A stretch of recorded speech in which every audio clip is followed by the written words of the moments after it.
You are just a nuisance, Dad. You can't even carry your own cane anymore. Robert didn't say a thing. He couldn't. The sentence had just plunged into his ribs like a knife. He gritted his teeth. He felt his throat close up and looked down. Beside him, Mary held on tight to the only being that hadn't abandoned them. Their faithful stray dog, soaking wet from the rain, his little eyes trembling as if he understood perfectly what was happening. "They are just going to leave us here, just like that," she murmured in a broken voice. "You can't be alone in the house anymore, Mum. We sold the farm for your own good." The white pickup truck, covered in mud, stopped on a forgotten stretch of road between Phoenix and Flagstaff, in the state of Arizona. There were no houses, no traffic, only wind, rain, and desolation. The three children got out without looking at them. Richard, the oldest, threw the old suitcase on the ground. Stephen didn't say a single word. Andrew, the youngest, barely looked at them with watery eyes, like someone who wants to scream but can't. Faithful barked once. It wasn't aggressive. It was a bark of warning, of pain. "Be careful, okay?" Andrew said in a low voice, before getting back into the rear seat. The truck sped off, and the distance swallowed them whole. Mary fell to her knees in the mud. The cold water covered her feet. She hugged Faithful as if he could protect her from everything. Robert stood his ground out of pure pride, but his legs were shaking. "They left us, Mary. They left us like we were old furniture." That was the moment everything changed. And if you also believe that no one deserves to grow old being forgotten, stick around until the end of this story. But first, if this scene touched your heart, give us a thumbs up, subscribe to the channel, and turn on the bell to receive more stories like this. Also tell us in the comments what state and city you are watching this video from. We read every message with care.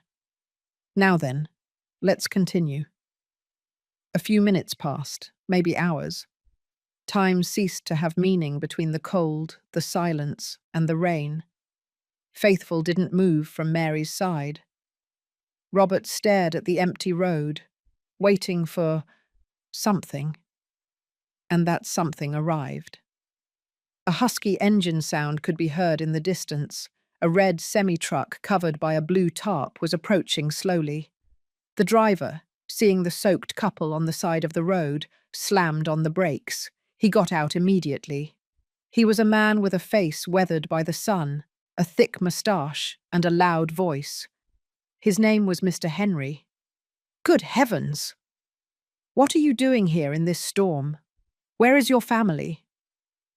Mary couldn't answer. Faithful barked again. Henry looked at him, then saw the wet suitcase, her mud-covered shoes, her tearful eyes. "Say no more. Get in. I'm not going to leave you here." Robert hesitated for an instant. He didn't like owing favors to anyone, but Mary looked at him, and in her eyes there was no pride, only pleading. The truck moved forward between hills and curves. Mary held Faithful as if he were a sleeping child. Robert remained silent until he finally spoke. "We were good parents, Henry. We worked hard. We gave them an education. They never lacked for anything." "And now they leave you in the rain," the driver murmured, shaking his head. "They are unforgivable. Do you think they will understand someday? That they will come back?" Henry took a while to answer. "Sometimes it's not a matter of understanding, Mr. Robert. It's a matter of conscience, and you either have it or you don't." Upon reaching Flagstaff, Henry took them to a humble-looking boarding house. It had a small white fence and a sign that read, "Lupe's Inn." Mrs. Lupe was a dry woman, but not cruel. Seeing the dog in Mary's arms, she frowned. "We don't allow animals here." Mary lowered her head. Faithful started trembling. "He's all I have left," she whispered. Lupe looked at her, looked at the dog, then at Henry. Fine, but for $5 more. Mary smiled for the first time. Faithful licked her hand as if saying, "Thank you." That night, while listening to the rain beat on the shingles, Mary and Robert didn't sleep. Faithful curled up at the foot of the bed. They didn't know that this storm was only the beginning, that at the bottom of that old, wet suitcase, something was hidden that would change their lives forever. The truck rattled with every curve, shaking the empty bottles that rolled under the seat. Inside, the silence weighed more than the mud on the tires. Mr. Henry drove with one hand on the steering wheel and the other on the edge of the open window, where an antique rosary hung. He had spent more than 30 years travelling roads from north to south, and in all those years he had never seen anything that churned his stomach as much as the scene from an hour ago. Robert was quiet, his eyes lost on the road they were leaving behind. Sitting next to him, Mary held Faithful as if he were her last hope. The animal didn't stop looking at the old man, barely wagging his tail when he sensed he was taking a deeper breath. "Do you have anywhere to go?" Henry asked, without taking his eyes off the road ahead. Mary shook her head. "Nothing. No family, no house, no plans. Nothing." "And your children?" "They kept everything," Robert said, dryly. Henry clenched his jaw. He wanted to say something, but he stopped himself. He took a deep breath and slowed down as he approached a tight curve. "I know a boarding house in downtown Flagstaff. It's not much, but at least you'll have a roof and hot food." "We will pay you back," Robert clarified. "We don't want charity." Henry glanced at him. "I'm not giving anything away, sir. I'm doing what needs to be done." Robert lowered his gaze. Mary stroked his hand. "Thank you," she whispered. They spent the rest of the journey without speaking. Faithful curled up between them, overcome by exhaustion. Outside, the clouds were beginning to break and rays of sunshine were peeking through the hills. When they arrived in Flagstaff, the town was quiet. The cobblestone streets, the low houses, and the smell of freshly baked bread welcomed them with that warmth that only old northern towns can offer. Henry parked in front of a white-painted house with a faded sign that read, "Lupe's Inn." "Is this it?" "Lupe and I were neighbors many years ago. If she doesn't take you, then I'll insist." They got out of the truck. Mary carried Faithful while Robert grabbed the suitcase. The door of the inn opened without them knocking. A short woman with hard eyes and her hair pulled back came out to meet them. "Are you bringing people again, Henry?" she said, crossing her arms. "Just for a few days, Lupe. I beg you." She observed them carefully. She noticed their damp clothes, the worn suitcase, the way Mary was holding the dog. "No animals are allowed here." Mary lowered her gaze. Faithful licked her chin gently. "He doesn't bother anyone. He's clean. He doesn't bark. He's all I have left." Mrs. Lupe was silent for a few more seconds. Then she sighed and gestured with her hand. "Come in, ma'am, but it will be $5 more per night. I don't want hair on the blankets." Mary nodded immediately. "Thank you. Really, thank you." Henry approached Robert and patted him on the shoulder. "If you need anything, I'll be around for a few days. I'm going to be unloading at the market warehouse. We have no way to repay you for what you did today." Henry looked him in the eyes. "What your children did, that can't be paid for with anything. Mine is not a favor. It's justice." The room was small, with 2 narrow beds, a wooden table, and a window that looked out onto an alley. Mary dried Faithful with an old towel that Lupe lent them. The animal lay down in a corner, exhausted but serene. Robert sat on the bed without taking off his shoes. Mary came closer and took his hand. You didn't cry, not even when they left. If I cried, I wouldn't stop. She moved closer and leaned her head on his shoulder. And now what are we going to do? He shrugged. We'll see tomorrow. Today I just want to sleep and for this day to end. Do you think they will ever regret it? Robert took a deep breath. I don't know, Mary. But if they don't, I hope life teaches them something, because we have already learned. Mary nodded slowly. I learned that dogs take better care of you than some children. Faithful, as if he had heard his name, wagged his tail without opening his eyes. The next morning the roosters crowed before dawn. Mary got up silently. She made coffee, with what was in a small bag that Henry had left them, and she sat by the window with an old notebook she found in the drawer. What are you doing? Robert asked, half asleep. I'm doing some calculations. If I make bread like I used to, maybe I can sell it here in town. I haven't forgotten the recipe. He sat up slowly.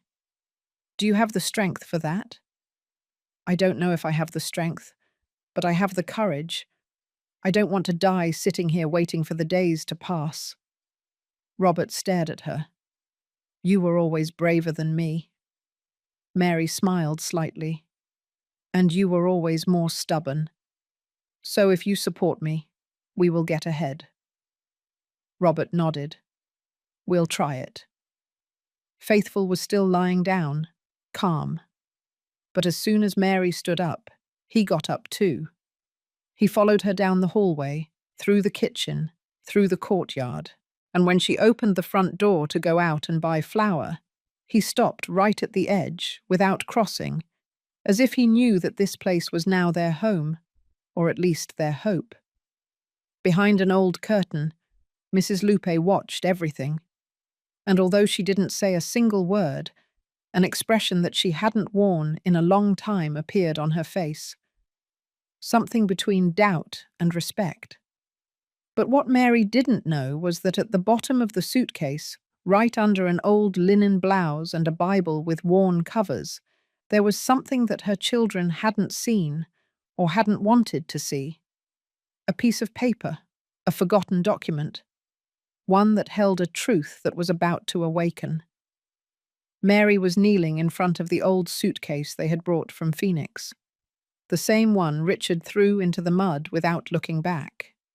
It still had damp marks, dried mud on the sides, and the stale smell of having been exposed to abandonment, cold, and contempt.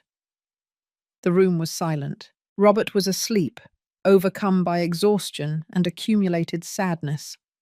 Faithful was breathing deeply, stretched out next to the door, attentive to Mary's every movement, as if guarding her soul. The kerosene lamp sputtered on top of the dresser, casting long shadows on the walls. Mary began to take out the few belongings that remained inside. A cardigan knitted by her own hands, 2 of Robert's shirts, the sewing box she inherited from her mother, a pair of socks with a badly done patch, the old Bible with the cover coming off, and at the bottom, among wrinkled papers that she didn't even remember, a sealed envelope with a nearly erased stamp. She froze as if she had found a sleeping viper. She took it with both hands, observed it. It had her husband's name written in the handwriting of a deceased person, Robert Harrison, personal. She recognized it immediately. It was the calligraphy of Mr. Arthur, Robert's father. She unfolded the paper slowly. What she held in her hands was a deed of ownership, dated more than 30 years ago, signed in Dallas, Texas. The document mentioned 15 acres of fertile land legally inherited by Robert, personally, as his father's last will. Mary read and reread it. The letters were not erased. The paper was yellowed, but whole. She opened the Bible and found a note stored inside, written on a napkin. Son, if you ever need to start over, these lands are yours. Make them count. Forgive whoever you need to, but don't forget who you are. Her heart was beating so hard that she thought she would wake Robert. She didn't. She watched him sleep with his jaw tense, as if even in dreams he was still fighting with his own thoughts. Mary got up without making a sound, put the deed inside the Bible, wrapped everything with a clean blouse, and placed the suitcase back under the bed. She sat by the window with a blanket over her shoulders. She couldn't stop thinking. Her children didn't know about that document. Or maybe they did, and that's why the suitcase was thrown into the mud like trash. Maybe they saw it and didn't understand it. Maybe they didn't see it, and that would have been even crueler, wanting to get rid of their parents without even knowing what they were giving away. She closed her eyes, but didn't sleep. She couldn't. Something inside her had awakened. The next morning, Robert woke up with a backache.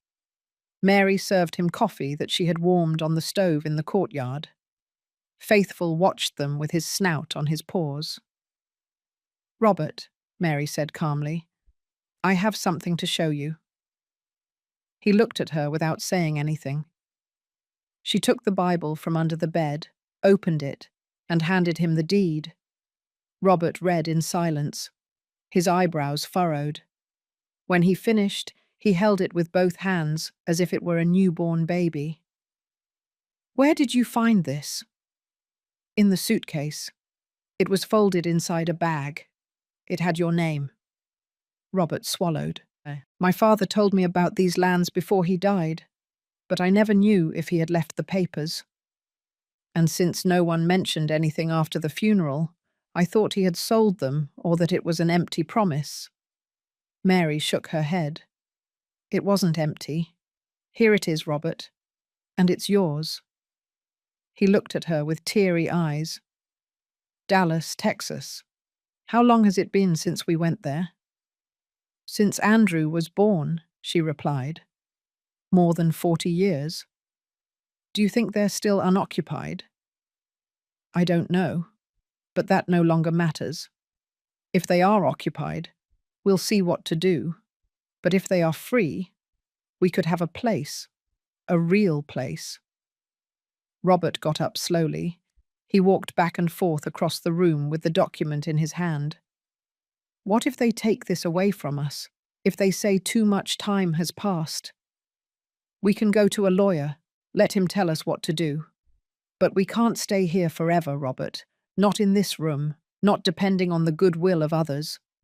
This may be the last chance we have." Faithful approached and sat at his feet. Robert looked at him. "What do you think, buddy? Should we go on another trip?" The dog wagged his tail. That same day, they went looking for Mr. Henry at the market. They found him unloading sacks of corn in a warehouse. He offered them water and sweet bread and listened carefully to everything Mary told him. "I know a lawyer in town. Serious, proper. His name is Benitez. He's old, but he knows what he's doing. If this is legal, he'll know." Henry accompanied them to a simple office next to the courthouse. Lawyer Benitez received them courteously and put on his glasses to review the document. He read it in detail, in silence, and then leaned back in his worn leather chair. "Mr. Robert, this deed is valid. It has all the stamps. The lands are still in your name, and there is no record of sale or transfer in the last 3 decades. But—" Mary tensed. "But what? It could be that someone is occupying those lands, without your permission, without right, but with enough time to claim possession." Robert frowned. "What does that mean?" "It means that if they haven't been invaded, they are yours. But if they are being used, we will have to fight for them. With papers, with patience, and with time." Mary looked at Robert. "We can go see, right?" The lawyer nodded. "That's best.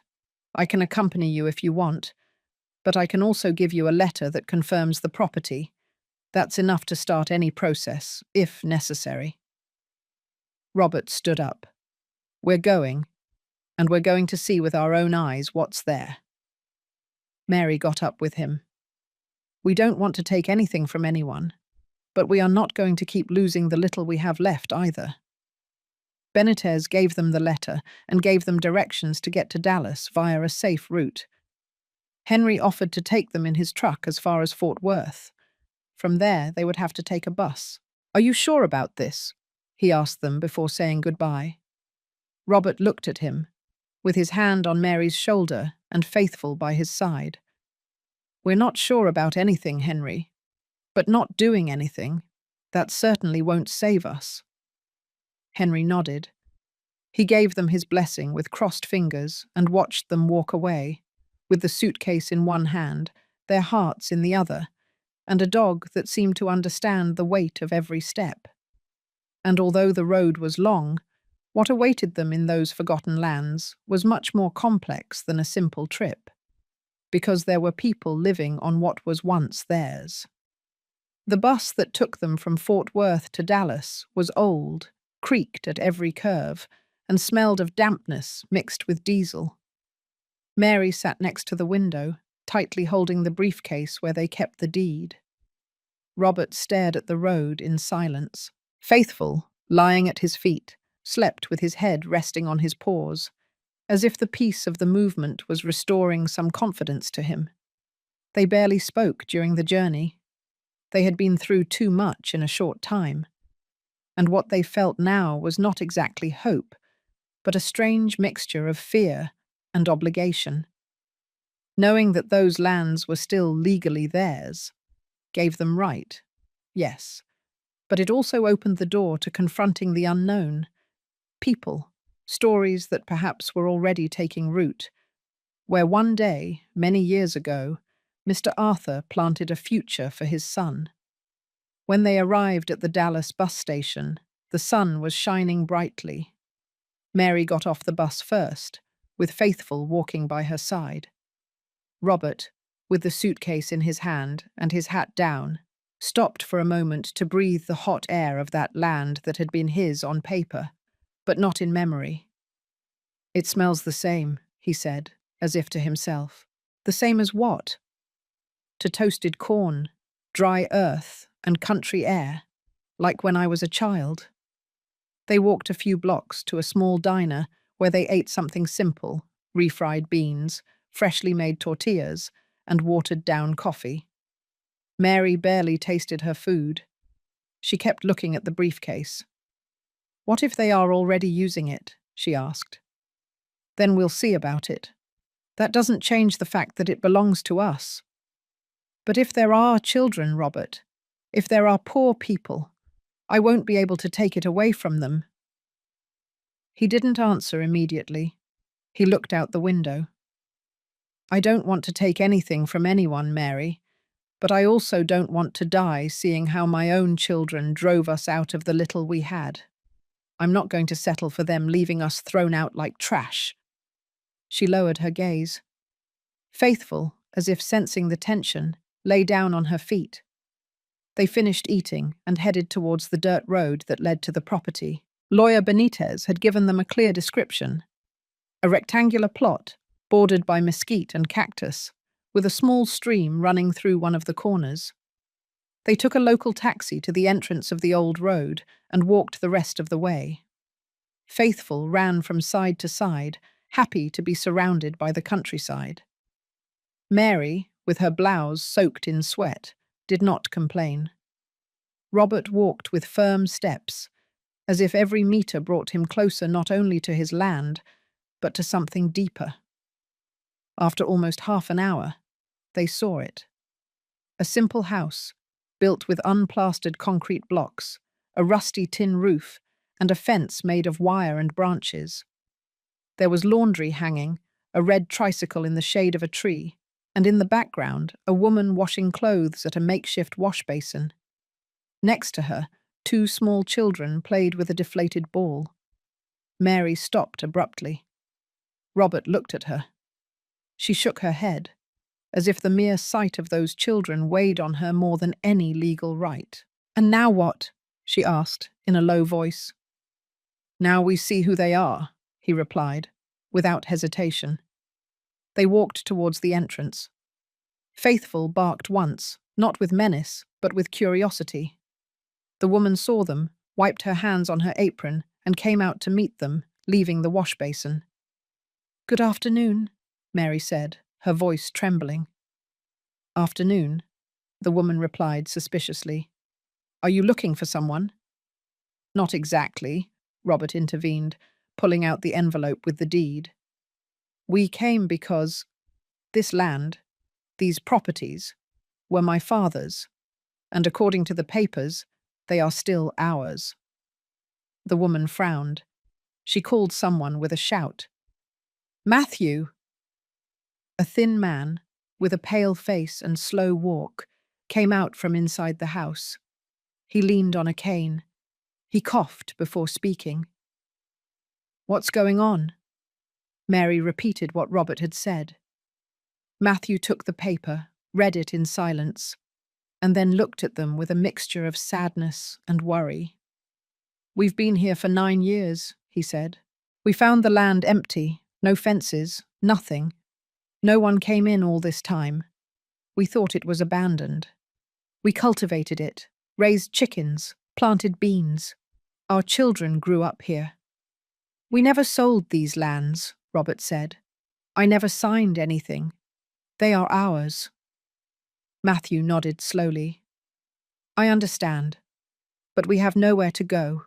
We don't have any money. We barely make enough to eat. And now I'm sick. My lungs can't take any more. I can hardly work." Mary looked at him and felt a pang in her chest.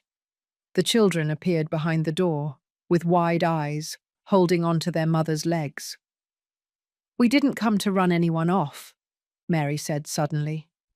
"We just wanted to see." "And what are you going to do now?" asked the woman, whose name was Teresa. Robert put the paper away, looked at the land, the plants, the makeshift chicken coop, the clothes hanging in the wind. Everything breathed effort. "I don't know. Tomorrow. Maybe I'll know." Mary lowered her gaze. Faithful approached the children, who initially backed away, but then one of them petted his head. The wind blew through the mesquite trees. The silence was deep. Matthew held onto the door frame. He coughed again. His wife took his arm. Robert and Mary looked at each other, and without saying anything else, they began to walk away along the same path they had come on, followed by Faithful, who turned back every so often toward the children, as if he didn't want to leave them. They still didn't know what they would do, but in Mary's chest, something was already breaking, or rebuilding. And what was about to be born was not just a decision, but something much deeper. Sometimes the roots of a land are not in the soil, but in the conscience. And that night, upon returning to town to sleep in a rented room, neither of their consciences allowed them to close their eyes. The morning in Dallas dawned warm, with a cloudless blue sky. The air smelled of sweet bread and wood smoke. Mr. Robert and Mrs. Mary walked in silence from the rented room to the local taxi stand. They carried some bread for the road in a cloth bag, and the briefcase with the deed securely stored.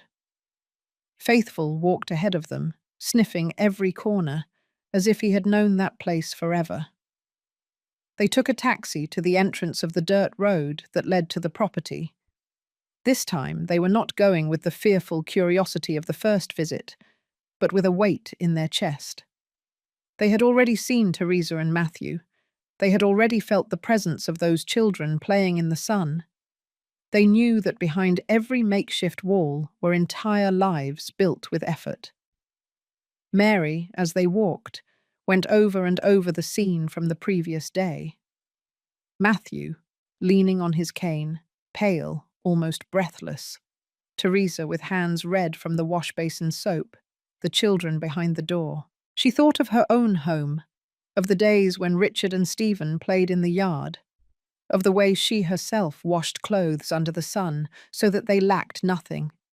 It was impossible not to feel a reflection. I don't want to fight, Robert, Mary said, breaking the silence. I don't want us to become the same as what they did to us.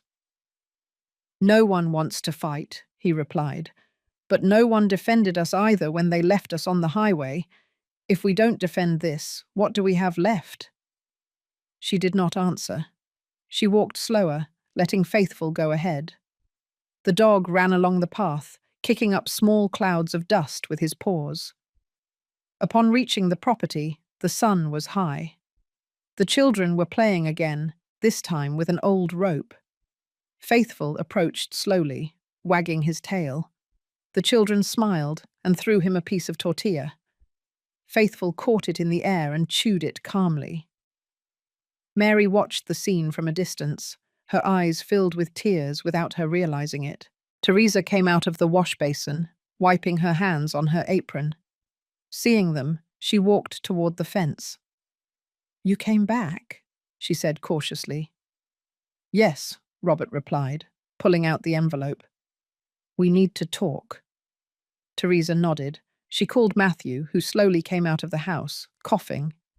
He leaned on the doorframe and looked at them with a mixture of resignation and pride. "Come in," Matthew said. "We have nothing to hide." They entered the property. The land was well worked, rows of beans, some corn plants, chickens, pshigitsas pecking the ground. There was an ordered humility, a silent struggle in every corner. Robert felt his hands tremble. Mary looked at everything with wide eyes. They sat down on old chairs under the shade of a mesquite tree. Teresa served water in plastic cups. Matthew breathed with difficulty before each sentence. "We know this is yours," Matthew said. "We don't deny it. When we arrived, it was empty. We thought no one wanted it. No one ever came. My father left it to me," Robert replied. "And my children, they stripped us of everything except this deed." Matthew nodded. "We don't want trouble, but we have nowhere else to go. I can't work like I used to. If we leave, my children will be on the street." Mary looked at the children. One of them was stroking Faithful as if he were a lifelong friend. Something inside her broke. "It's not our intention to run you off," Mary said, "but we need to think. We can't just stay here as if nothing happened." "Of course," Teresa said. "We understand." The silence became heavy. They could hear the wind through the cactus and the cackling of the chickens. Robert took a sip of water, looked at the land, and then at Mary. His eyes said things his lips could not. "We'll be back tomorrow," he finally said. "We need to talk it over among ourselves." They stood up. Teresa accompanied them to the entrance. Matthew stayed under the mesquite tree, coughing. The children kept stroking Faithful until Mary called him. The dog looked at them with something akin to sadness before returning to his owners. Upon leaving the property, Robert and Mary walked in silence along the path. The sun was beginning to set, and the sky was turning golden. Mary breathed deeply, as if she wanted to hold all that air in her chest so she wouldn't forget.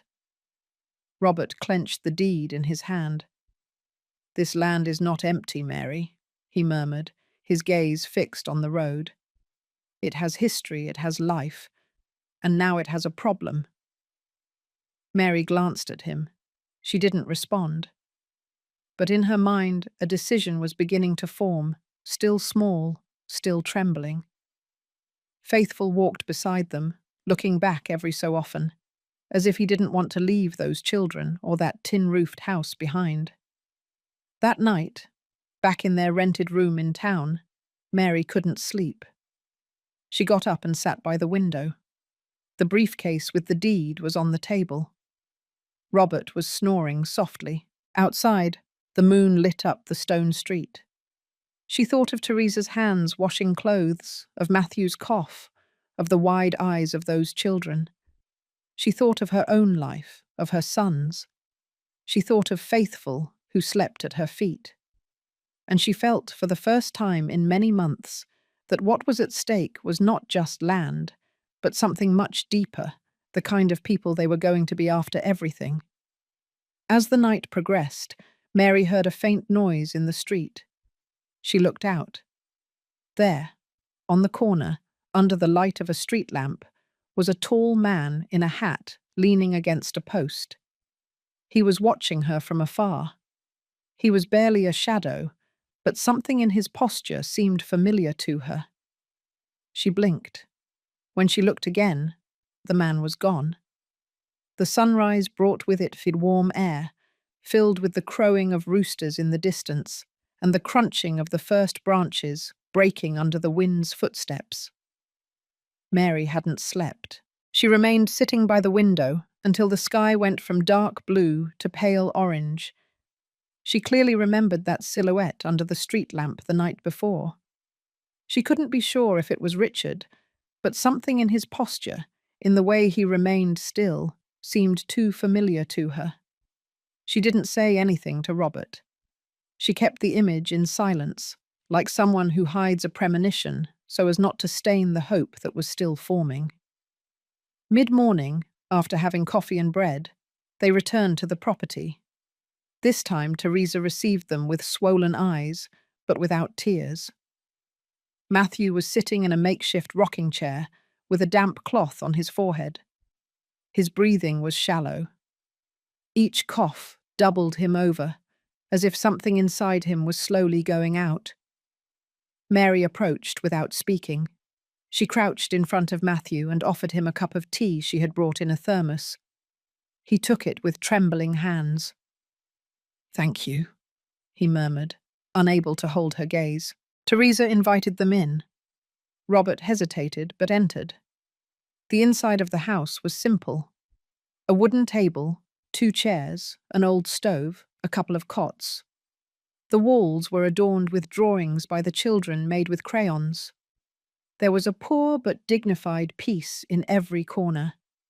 The children, seeing Faithful, ran to hug him. The dog received them happily. Mary smiled slightly. "How did you spend the night?" Teresa asked. "Thinking," Mary replied. "A lot?" Robert remained silent. He walked around the house with his hands behind his back, observing every detail like someone looking for something beyond the visible. Finally, he stopped in front of the window and spoke without turning around. "I know what the law says. I know this land is ours. I have the right to claim it, to ask you to leave. And believe me, I don't lack reasons." Matthew lowered his head. "We know." "But I also know what it's like to be left with nothing," Robert continued. "I know what it's like to have your home taken away, for your children to abandon you, to be left with wet clothes and a broken suitcase. I can't. I don't want to do the same to you." Mary looked at him with wide eyes. She didn't know what he was about to say. "We will not make any decision today," he said, finally turning around. "But if we are going to stay, if this land is going to continue to be ours, it will have to be with you here, not as intruders, but as something more, as part of the agreement." Teresa pressed her lips together. She didn't say anything. Mary approached her and took her hand. "We want to think together, not fight. But we also want to rebuild our lives. And that's not done with words, it's done with land, with work, with effort." Matthew smiled sadly. "I am no longer good for that." "But she is," Mary replied, looking at Teresa. "And the children will grow up and they can also help." Robert nodded. "If you agree to work the land with us, if you are willing to share what is produced, we can find a way to make this work. It won't be easy, but it can be fair. For everyone." The silence that followed was long. The children continued playing with Faithful in the courtyard, oblivious to the tension floating in the air. Finally, Teresa spoke. "Why would you do something like that for us?" Mary looked at her tenderly. "Because I don't want to become what my sons have become." Teresa couldn't hold back her tears. She cried silently, covering her face with her hands. Mary hugged her. Matthew closed his eyes and whispered, "We are nobody to reject something like this." Mary stroked his shoulder. "This is not charity. It is shared dignity." They left the house and walked together to the edge of the property. Robert observed the field. He visualized straight rows, tall corn, fat chickens, and beyond that, he imagined something he hadn't even dared to think about, a place where old age was not synonymous with forgetfulness. As they walked down the path back to town, Mary walked in silence. Her heart was beating fast, but no longer from fear, but from something akin to determination. "Did you mean it?" she asked Robert, every word. "I didn't recognize you when you spoke." "Neither did I, but maybe that's not so bad."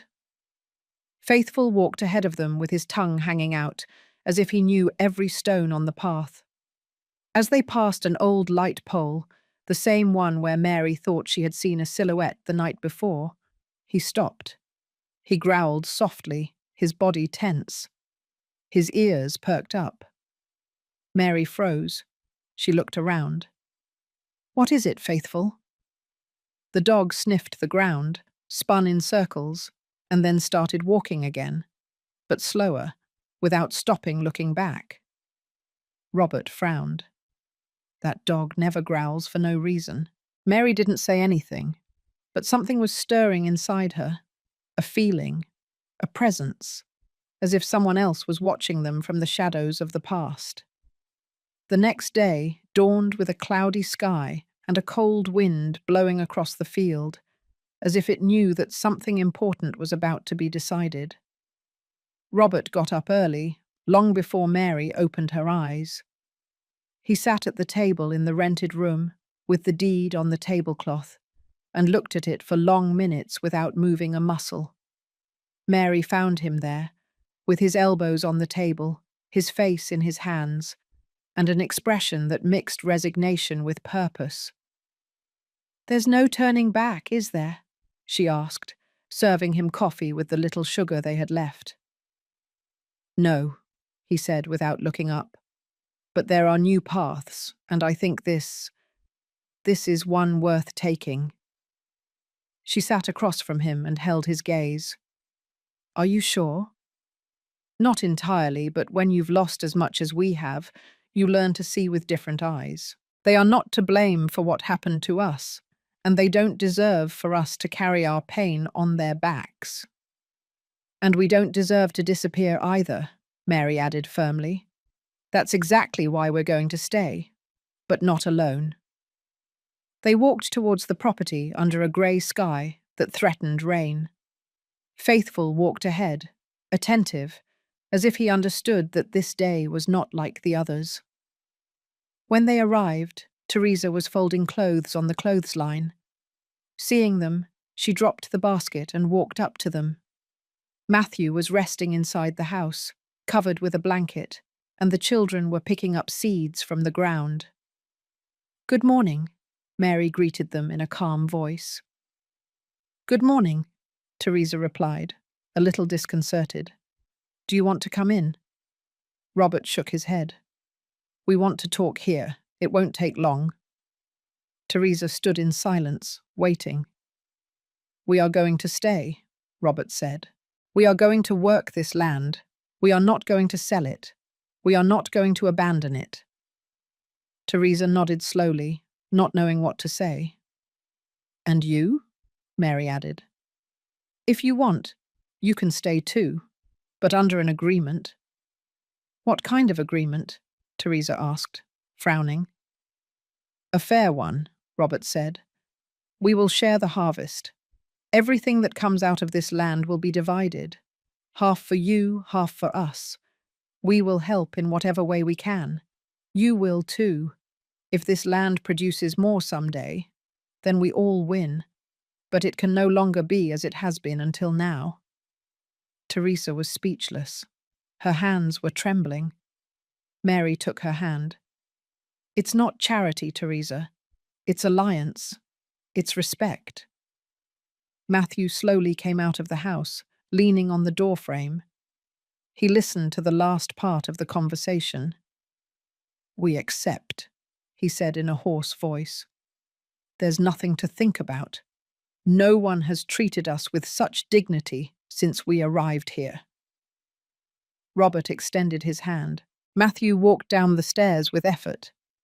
Teresa held his arm, and with a strength that seemed borrowed from pride, Matthew shook Robert's hand. "Thank you, sir, on behalf of myself and my children."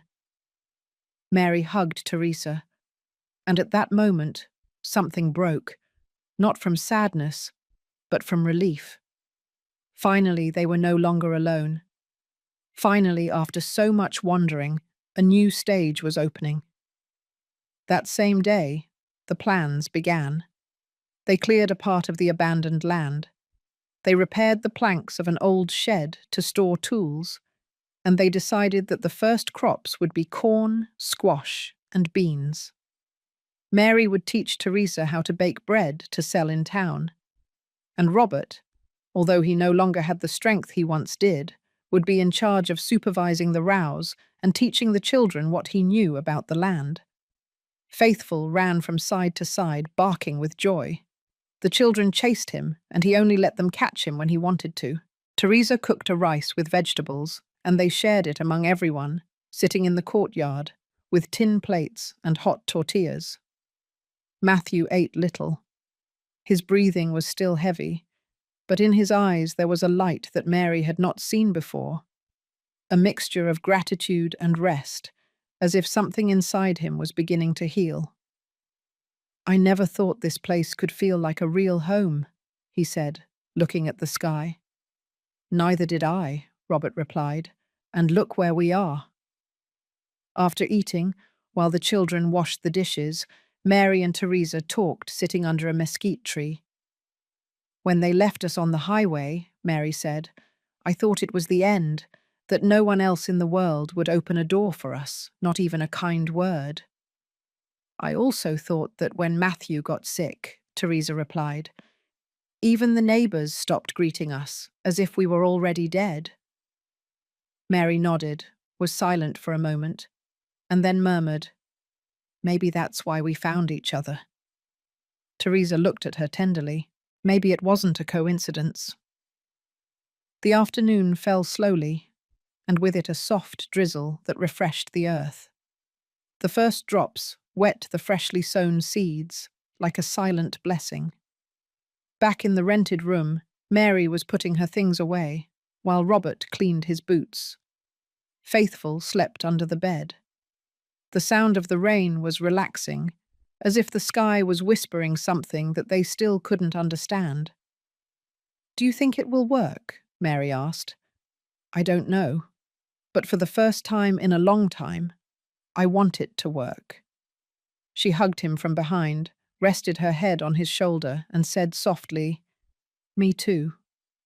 Faithful perked up one ear. Then he went back to sleep.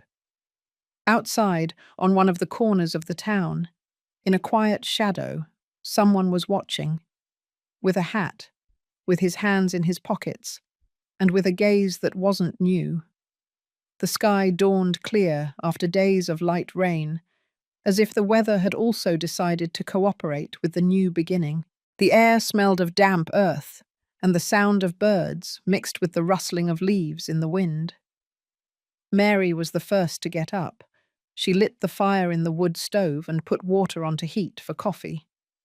On the wooden table that Matthew had made with his own hands, she spread out a new notebook that Teresa had given her.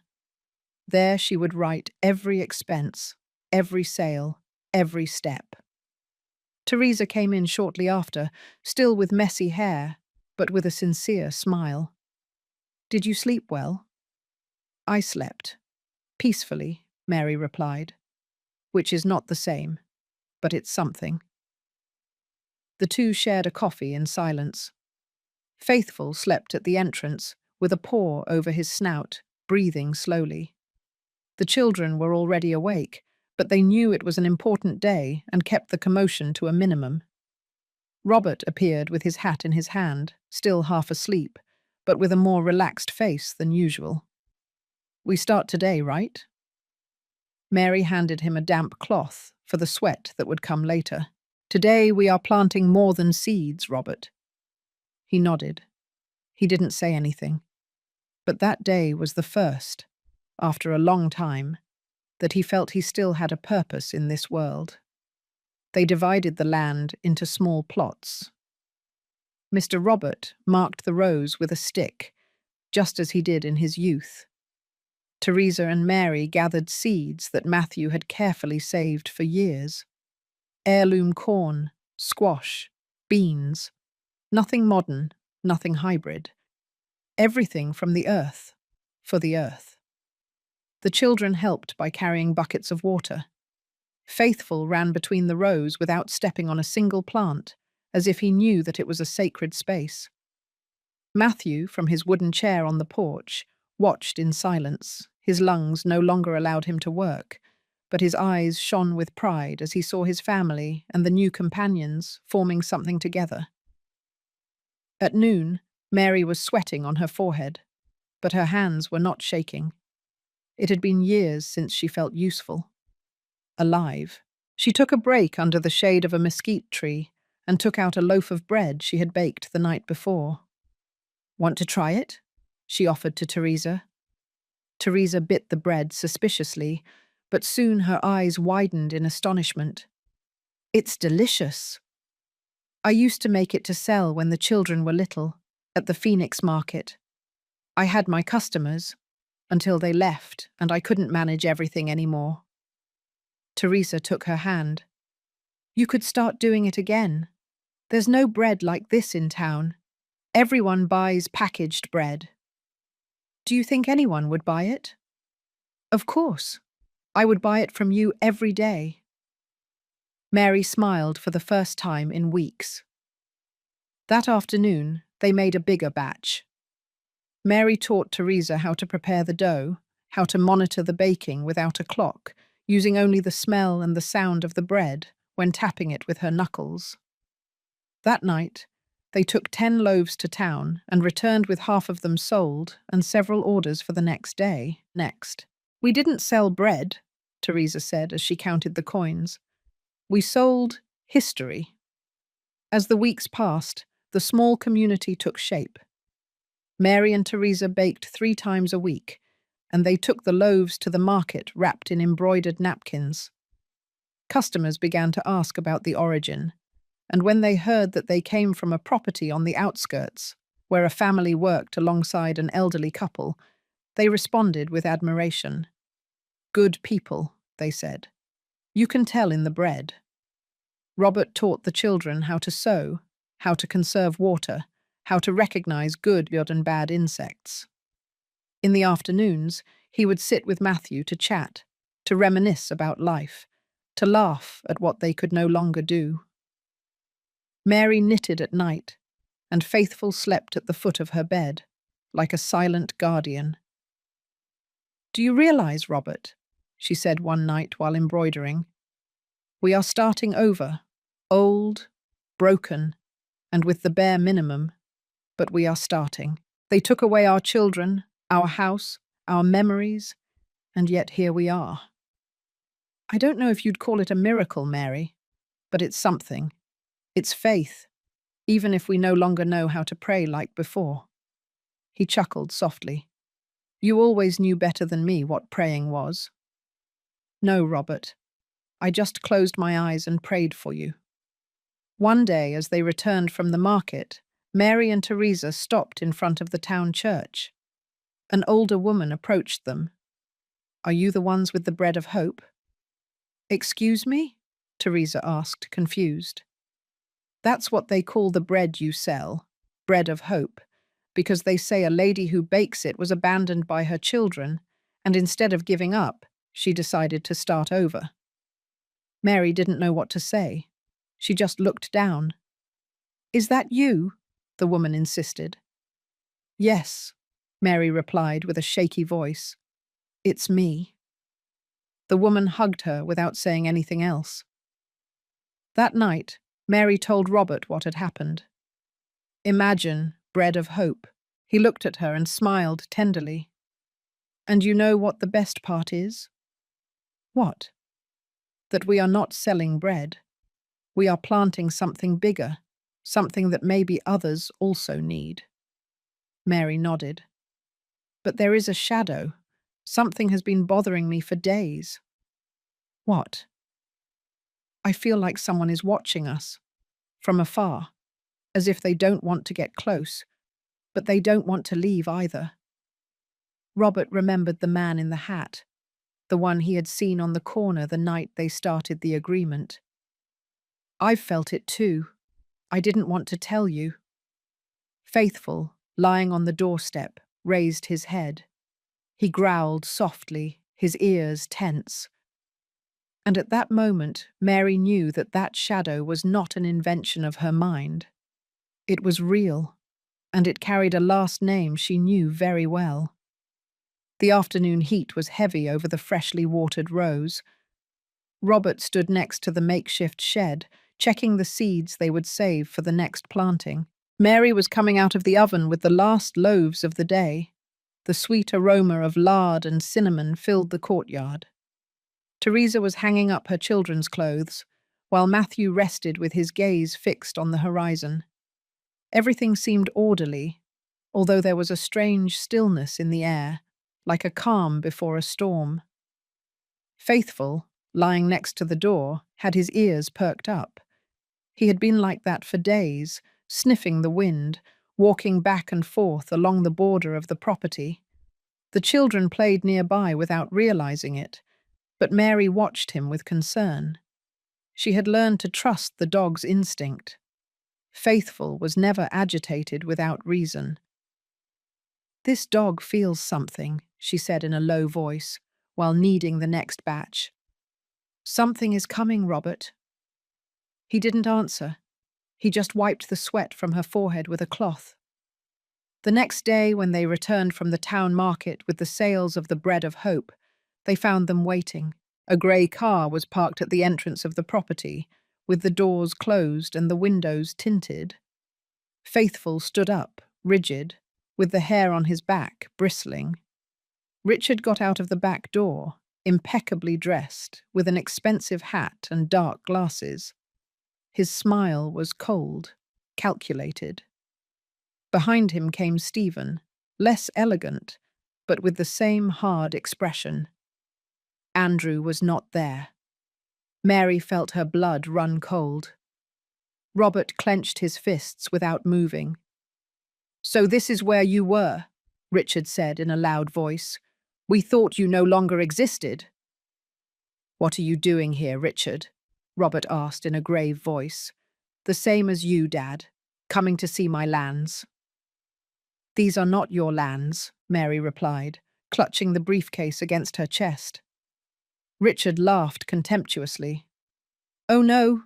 Then explain to me, how is it that an old couple, without a dime, now has a property in Dallas, working with strangers and selling bread as if they owned an empire?"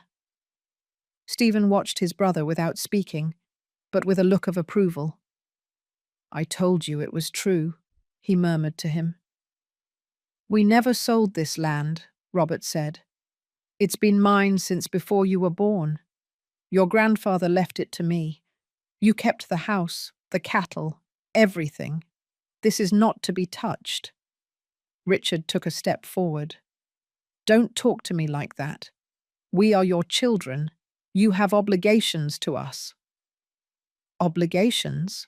Mary repeated. "After leaving us on the highway? After selling the house without asking us?" Richard lowered his voice, but not his tone. "You were old. It was for your own good. But it seems you didn't learn. So I'm coming to claim what belongs to me." Robert looked him straight in the eye. "Nothing belongs to you." Faithful growled, moving a step forward. Richard stopped and raised his hands. "Now a dog is going to threaten me," he scoffed. "It doesn't change anything. Either you give me my share, or I'll take it from you." "You have no right," Mary said. "I have lawyers," Richard replied, "and more money than you can imagine. You are nothing against me." Stephen intervened for the first time. "Dad, Mum, could we work this out? We could sell apart. It would be better for everyone." "I'm not selling anything," Robert said. "This land cost my father his life. I won't give it up." Richard took off his dark glasses and put them in his pocket. "Then we'll see you in court." He turned around and got into the car. Stephen hesitated for a second before following him. He looked at his parents and Mary with a strange gesture, almost shame, and then lowered his head and got into the car. The engine roared and the car disappeared in the dust of the road. Mary sank into the nearest chair. Her hands were cold and her gaze was lost. Teresa came out of the house with the children hiding behind her. "Who were they?" she asked. "Our sons," Mary replied with a broken voice. "Or at least, they once were." Robert remained standing, breathing deeply, with his fists clenched. He looked at the rows, the chickens, the bread cooling on the table, everything they had built in weeks, everything that was barely germinating, and he felt that, once again, someone was trying to uproot it. Matthew cleared his throat to speak from his chair. "If you need witnesses, we are here," he said with difficulty. "You are the owners. We know the truth." Robert nodded, without taking his eyes off the road where the car had left. Faithful lay down again next to the door, but his ears remained alert, as if he knew that this was just beginning. And deep down in her instinct, Mary also knew it. That visit was not an end. It was a declaration of war disguised as a family reunion. The morning after the confrontation with Richard and Stephen dawned heavy. The air felt thick, almost metallic, and the sky seemed lower than normal. Mary prepared coffee without saying a word, while Robert checked the deed over and over again, as if he feared the letters would disappear at any moment.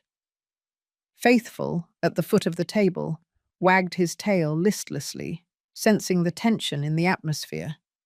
The blow came in the form of an envelope. A messenger from the municipal court delivered a notice. Richard and Stephen had filed a lawsuit requesting legal guardianship of their parents due to mental incapacity and the annulment of any act of possession over the land.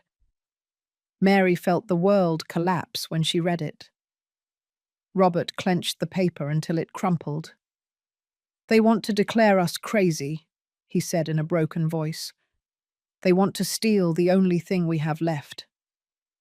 Mary sat down slowly, her gaze fixed on the floor. "It's not just the land," she whispered. "It's everything. It's as if they want to erase who we are." Robert took a deep breath, and for the first time since they arrived in Dallas, he slumped into a chair with trembling hands. Lawyer Benitez received them in his office with a serious expression. "It's a common tactic," he explained. "If a judge determines that you are not in full possession of your faculties, any document you present can be annulled, even the deed." "But that's not true," Mary intervened. "We are fine. We think, we talk, we decide." "I know, ma'am," Benitez replied, "but on paper they are the children, and children have an advantage when they claim to be caring for their parents. We are going to have to prove that you are completely capable, and it's going to be tough." Robert lowered his head. "I no longer have the strength for fights, lawyer." "Yes, you do," Mary cut him off with a firmness that surprised everyone. "And if you don't, I do. They are not going to take this land from us, not again." Benitez smiled slightly. "That's what I needed to hear. We are going to gather witnesses, documents, everything that proves that you are in charge of your lives and this property.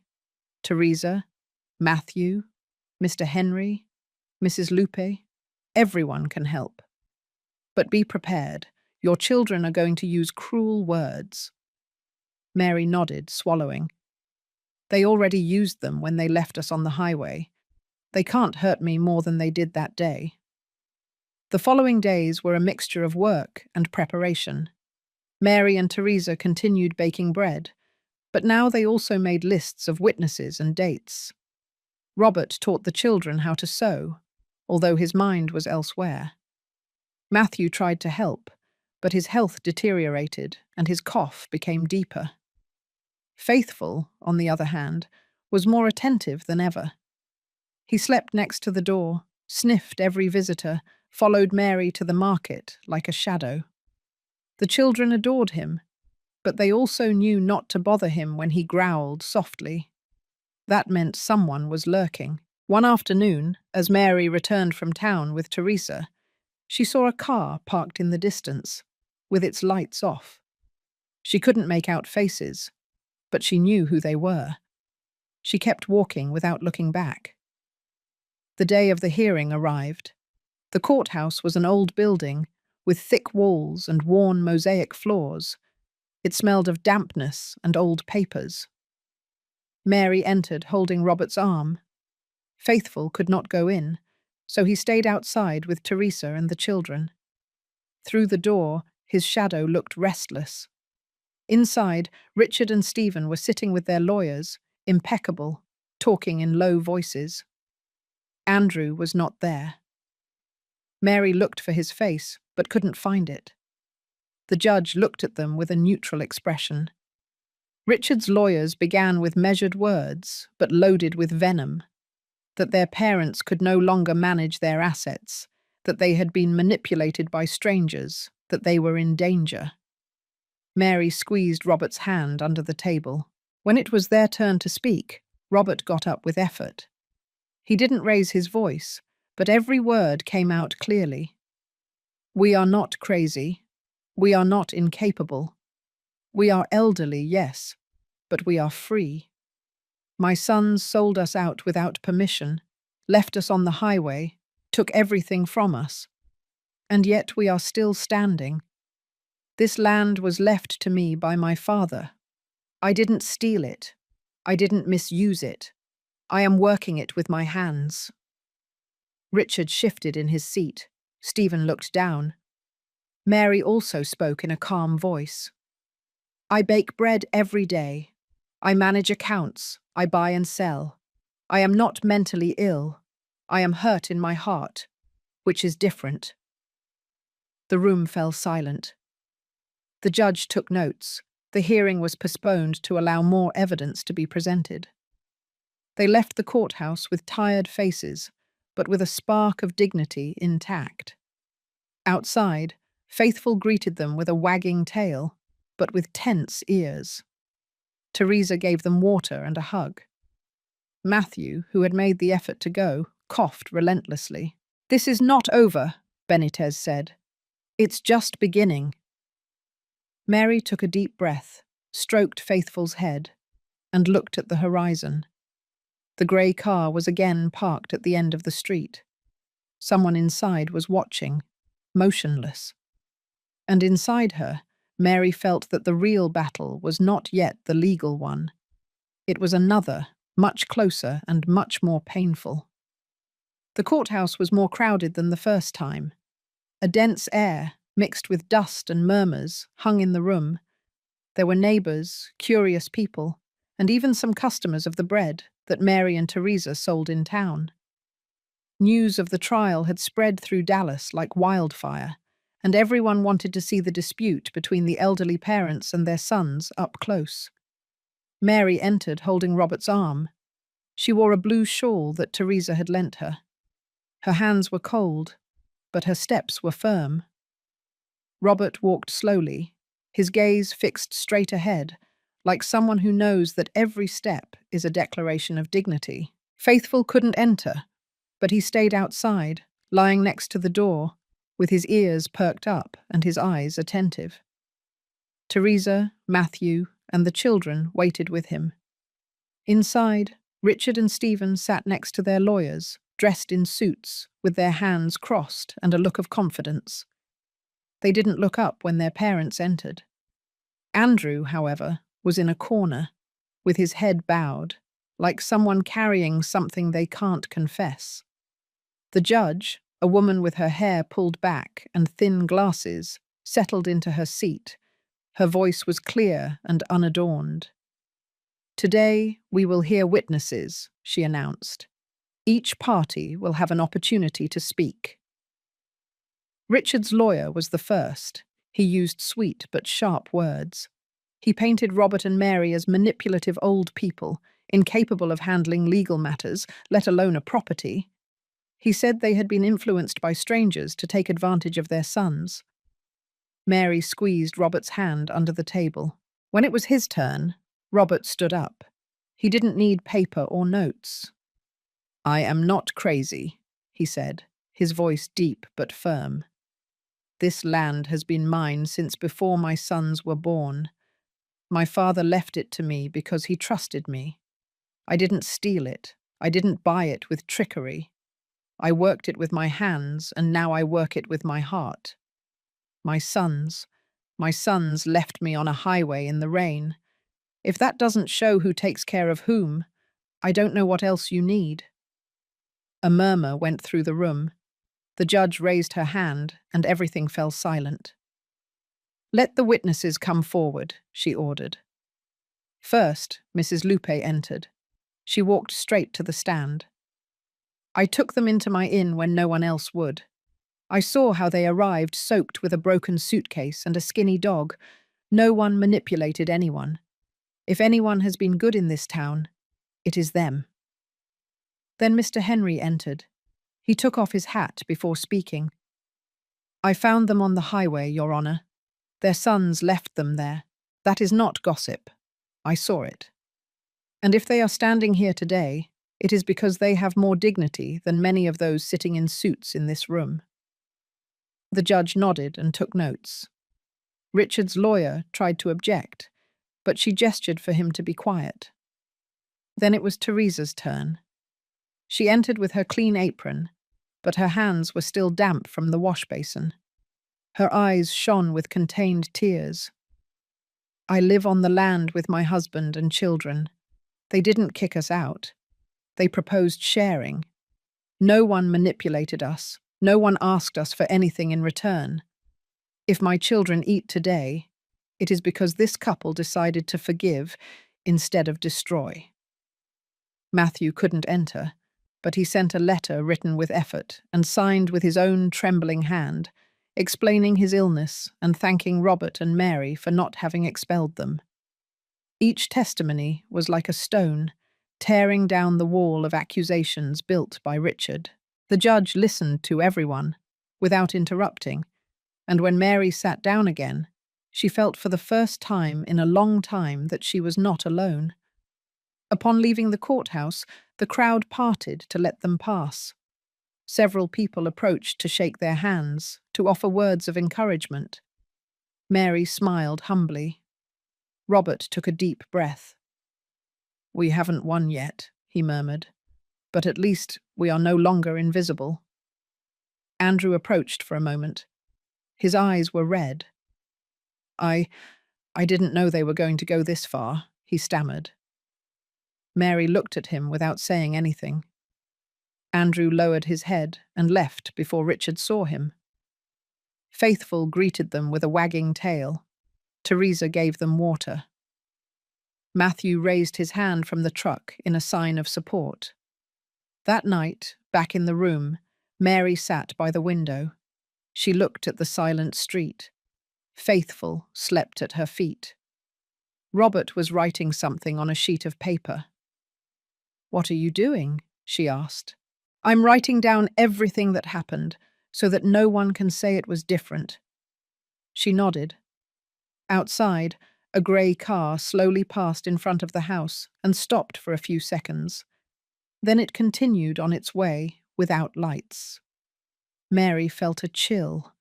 She knew that the battle in court was not the only one they were fighting. Outside, in the shadows, something else was brewing, something that could break not only their rights, but also their hearts. The courtroom was more tense than ever. That morning the air smelled of dampness and old papers. The benches creaked with every movement of the people who had come to witness what everyone in town called the trial of shame.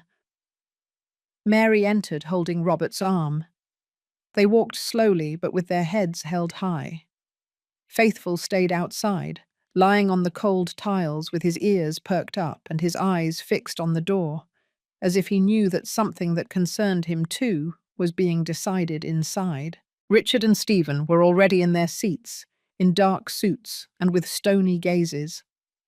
Andrew had arrived late and sat in a corner, away, like a scolded child. The judge, Marcella Galvan, with a serene but firm expression, skimmed the documents in front of her. On her table were several handwritten statements and a folder with the original deed to the land. Richard's lawyer began to speak. His voice was soft, but every phrase was sharp. "Your Honour," he insisted, "my clients are seeking to protect their parents. They are not in a condition to manage properties or businesses. They have been manipulated by third parties and are at risk." Mary felt her eyes burn, but she didn't lower her gaze. Robert squeezed her hand under the table. The judge looked up and spoke calmly. "I have heard the testimonies. I have read the statements of Mrs. Lupe, Mr. Henry, Teresa, and even Matthew's letter. They all agree that the Harrisons are not only in full possession of their faculties, but have demonstrated dignity and hard work. This court is not here to punish old age or poverty." A murmur went through the room. Richard clenched his jaw. Stephen swallowed. "Furthermore," the judge continued, "I am outraged to see children who, instead of caring, use the law as a weapon to dispossess their own parents. Family is not measured in inheritances or papers. It is measured in actions. And your actions have been shameful." Mary looked down, moved. Robert took a deep breath, as if a huge burden had fallen off his shoulders. "Therefore," the judge said, taking the gavel, "this court recognizes the deed of ownership in the name of Mr. Robert Harrison, recognizes the full mental capacity of both defendants, and dismisses the request for legal guardianship. Case closed." The bang of the gavel echoed throughout the room. A heavy silence fell. Andrew put his hands to his face. Richard stood up abruptly, but his lawyer grabbed his arm to calm him down. Stephen looked down, ashamed. Mary, with tears streaming down her cheeks, clung to Robert's hand. "We did it," she whispered. He nodded, unable to speak. Upon leaving the courthouse, the people outside applauded. Mrs. Lupe hugged Mary. Mr. Henry patted Robert on the back. Teresa, with the children, approached crying. "You won," she said. "We all won." Robert looked at her gratefully. "Now we have to show that it was worth it," he replied. Andrew approached slowly. His eyes were red. He started, but couldn't continue. Mary touched his arm without saying anything. He lowered his head and walked away before Richard saw him. Faithful jumped happily upon seeing them leave. He wagged his tail forcefully, circling Mary. She knelt down and stroked his head. "You always knew, didn't you?" she said softly. "You always knew they weren't going to break us." Robert took a deep breath and looked at the clear sky. For the first time in a long time, he felt that the air did not weigh him down. That night, back on their land, they sat under the mesquite tree. The moonlight fell on the green rose that had begun to grow. Teresa served him coffee. Matthew, though ill, smiled. "This is yours again," he said. "No one is going to take it away from you." Mary looked at the rose, the chickens, the children playing with Faithful, and something inside her began to form. An idea, a plan.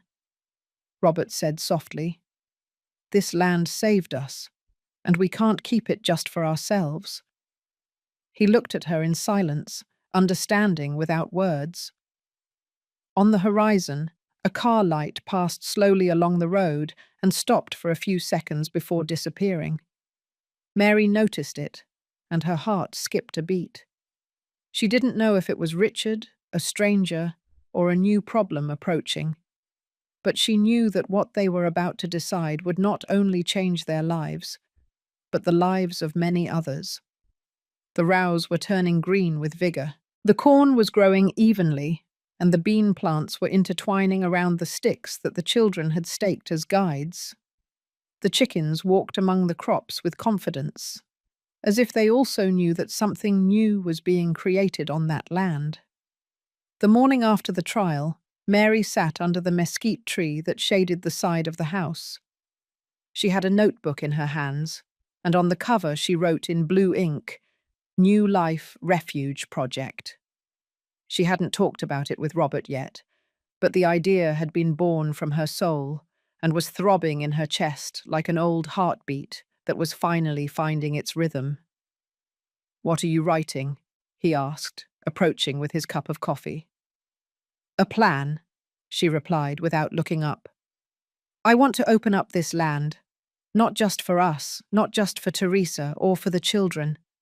I want the forgotten to live here, the elderly who have nowhere to go, like us but without having to go through what we went through." Robert was silent for a few seconds. Then he sat down beside her, slowly, as if those words needed to settle before being answered. "A retirement home?" he asked. "No," she replied immediately.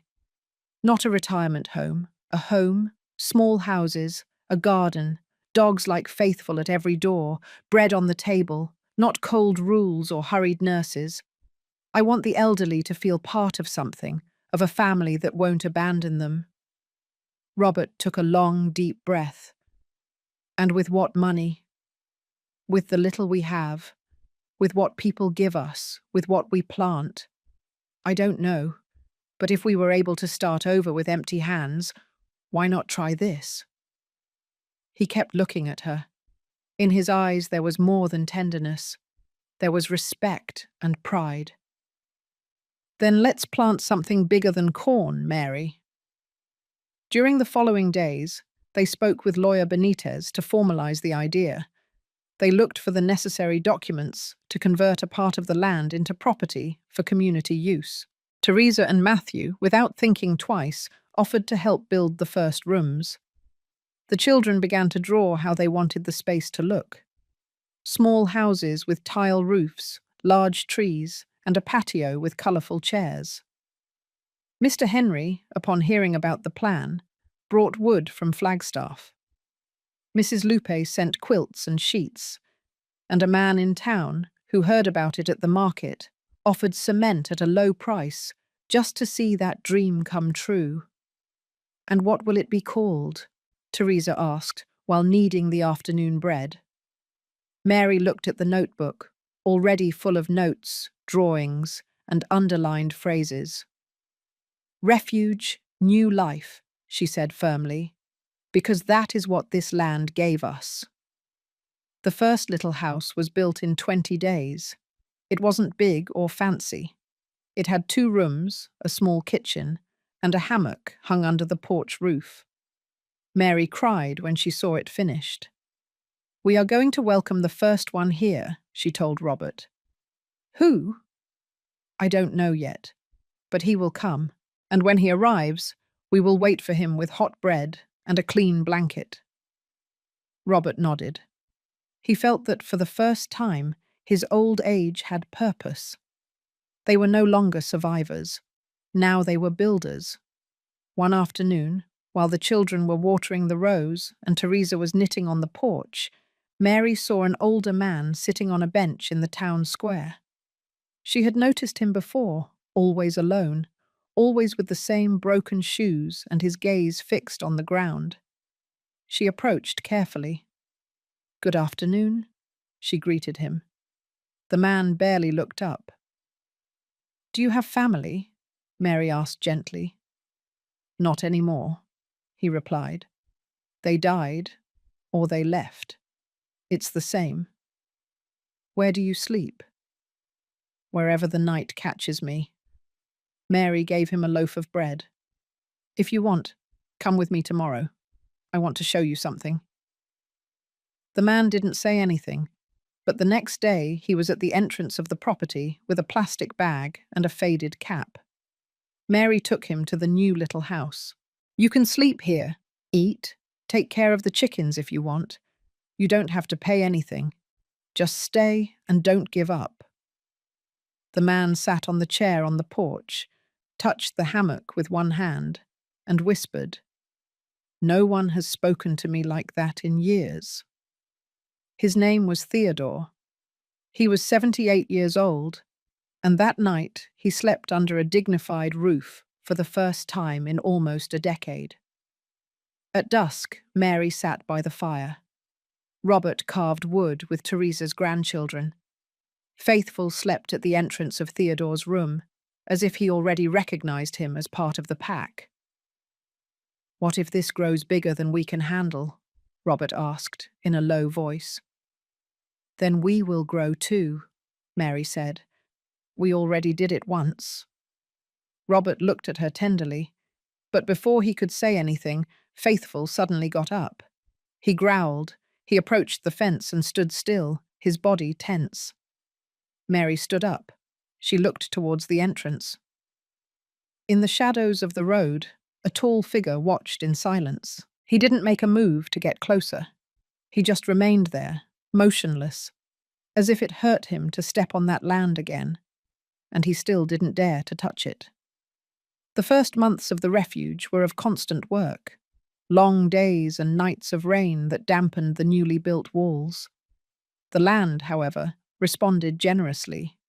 The corn grew strong, the bread sold like never before, and the people in town began to refer to the place with respect, calling it the grandparents' ranch, as some children called it. There were already 4 houses built, occupied by 3 widows and Mr. Theodore, the first to arrive. Mary was in charge of the medicine, the bread, the shared meals. Teresa and her children had become pillars. Robert, increasingly quiet, continued with his daily tasks, although his back complained every dawn.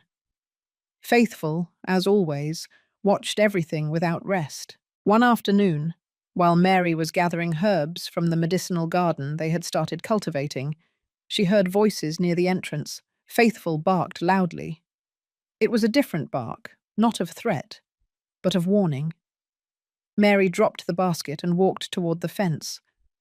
An unknown older man was arguing with Matthew, raising his voice.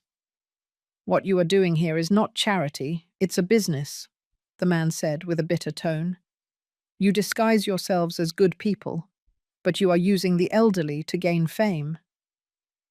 "Who told you that?" Matthew asked, surprised. "No one is profiting here.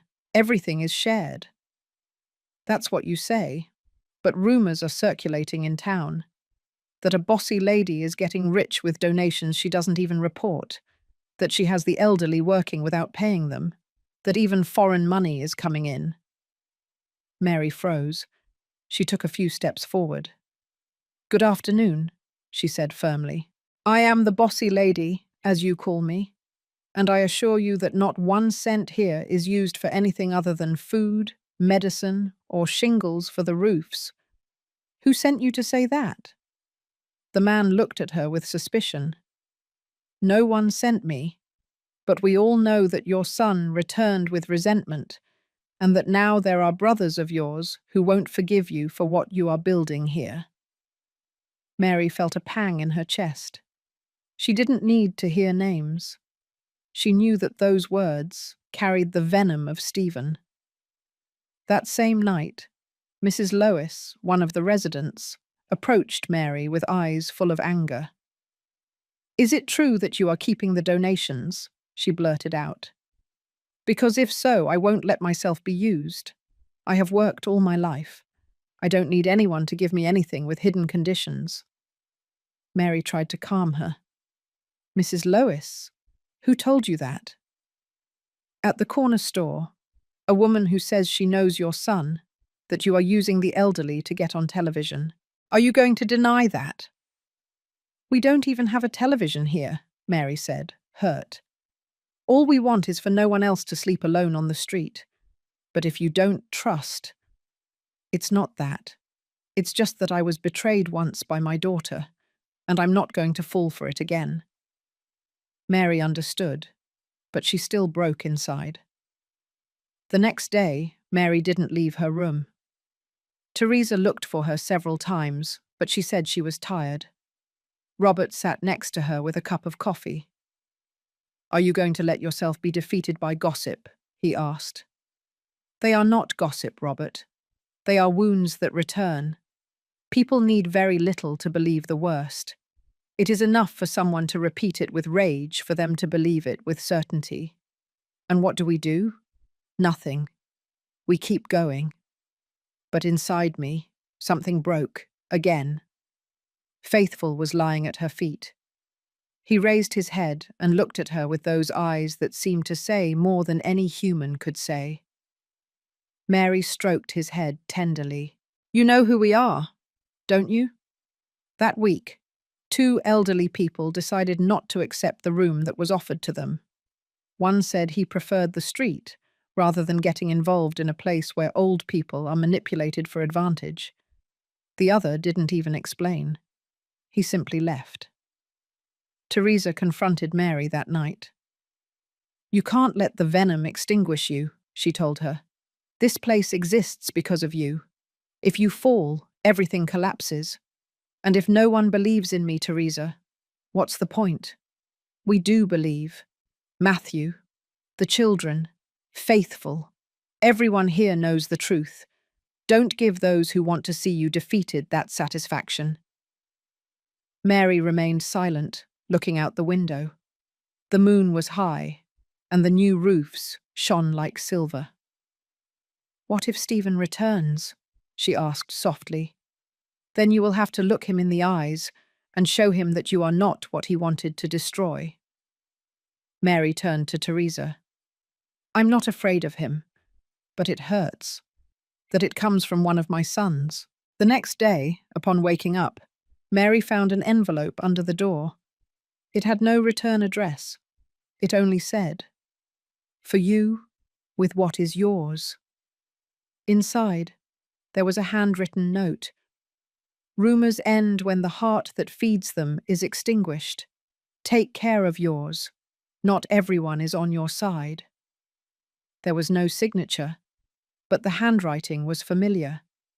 Mary recognized it instantly. It was Stephen's handwriting. And at the bottom of the envelope, among the folded paper, was a newspaper clipping, an old photograph. Mary held a tray of bread in the town square, surrounded by elderly residents of the refuge, and at the bottom, an underlined phrase, "The kind face of old age." Mary closed her eyes. Outside, Faithful barked twice, not as a warning, but as an alarm. The early morning arrived wrapped in a thick fog that covered the entire field, as if the earth wanted to hide from the coming day. Mary didn't sleep. The newspaper clipping and the note written by Stephen were still on the table, next to the shawl she had dropped when she read those words. Faithful didn't move from her side all night. He had barked twice, yes. But then he sat in front of the door, like a statue, alert, silent, his gaze fixed on nothing, as if sensing a different storm, more dangerous than rain or thunder. When dawn broke, Mary prepared coffee as usual, although without tasting it. The kitchen was silent. Robert entered with a slow step. "Did you sleep at all?" She shook her head. "I don't need to. What I need is to understand." He didn't ask any more questions. He took a cup and sat next to her. Faithful got up, stretched his paws, and went out into the courtyard. He stopped mid-stride. Something caught his attention. At the entrance of the refuge, Mr. Allen, one of the newest residents, was arguing loudly with Mrs. Lois. "They bring us here in exchange for being the image of their project," he shouted. "We are not a stamp for pamphlets." "Shut up, Alan." "Don't say what you don't know," Mrs. Lois retorted. "And how do you know it's not true? Did you see the donations? Do you know how much money moves here?" Faithful ran to stand between them. He didn't bark, but he planted himself like a guardian, stubborn, firm, ready to intervene if the voices went up another notch. Mary came out when she heard the discussion. She walked slowly, her face tired but determined. "What is going on here?" Mr. Allen looked at her with eyes full of rage or fear, or perhaps old wounds that no one had healed. "I want to know who you really are, Mrs. Mary, because if it turns out that all this is a facade, I'm leaving, and I'm not leaving alone." Mary took a deep breath. She opened her mouth to answer but didn't get the chance. From one of the houses, Matthew appeared staggering, helped by his eldest son. He leaned on the doorframe and spoke with a voice broken by illness. "She doesn't need to defend herself against anyone, and least of all against people who arrived when everything was already sown, built, and worked on." "We are not talking to you, old man," Mr. Allen spat out. "But I am talking to you," Matthew retorted. "Mary not only gave me a roof, she gave me dignity. And you? How much have you sown? What have you given besides complaints?" Teresa also came out, with a cloth in her hand and her face red with anger. "Enough. This is not a business. It's a refuge. What do you think? That we have money to spare? We eat here because Mary gets up at 4 to bake bread, because Robert with his bad knees still walks the rows, because my children walk to town to deliver every bag of bread." Alan lowered his gaze, but the damage was already done. Several residents were in the hallways, listening. The seeds of the rumour had fallen on fertile ground. Mary didn't cry. She just turned and went back into her house. Faithful followed her. Teresa went after her, but Mary raised her hand so she wouldn't speak. She locked herself in. She didn't come out even for dinner. Faithful didn't either. The afternoon fell. A strange breeze blew through the trees. Teresa decided to act. She gathered the residents in the courtyard, under the shade of the mesquite tree. "You all know what this place has meant," she said firmly. "It's not perfect. We don't have luxuries. But there is respect, hot bread, and someone who listens. You can't buy that. You can't invent that. Mary built it with her bones, and if we don't defend her now, then we deserve for this to end." Mrs. Lois, who had been silent, raised her voice. "I also doubted. I admit it. Fear got the better of me. But I never saw Mary keep a cent. She is always giving to us, and sometimes that hurts too." Mr. Theodore nodded. "I used to sleep in a junkyard before coming here. Today I have a bed, soup, and a dog that takes better care of me than my family. I'm not leaving." Teresa looked at the others. "Then go to her. Tell her. Not with flowers. With truth. Because the only thing that breaks a rumour is a truth spoken out loud." As night fell, Mary was still sitting on her bed. Faithful slept by her feet. She hadn't moved. She hadn't eaten. Suddenly someone knocked on the door. "Mary." It was Teresa. "I don't want to talk. I didn't come alone." The door opened. Slowly, Mrs. Lois, Mr. Theodore, Matthew, helped by his son, and almost everyone who lived there entered. They brought freshly baked bread, a jug of coffee, and a small hand-knitted blanket. Mrs. Lois knelt in front of her. "Forgive me, I doubted you, but only because life taught me to distrust. It wasn't your fault." Mary broke down in tears. "I just wanted no one else to feel what I felt that day on the highway." Matthew took her hand. "That's why, Mary. That's why we are here." Faithful stood up. He walked to the door. He growled. A few seconds later, the wood creaked again. Slow footsteps approached. A body appeared in the doorway. It was Andrew. His eyes were red, his hands empty, and his voice was trembling. "Mum, I came alone. I don't know if it's too late, but if I can still help, I'm ready." The refuge woke up with a calmer air, although the night before had been turbulent. Mary had woken up in her bed with her heart still racing, remembering the image of Andrew in the doorway.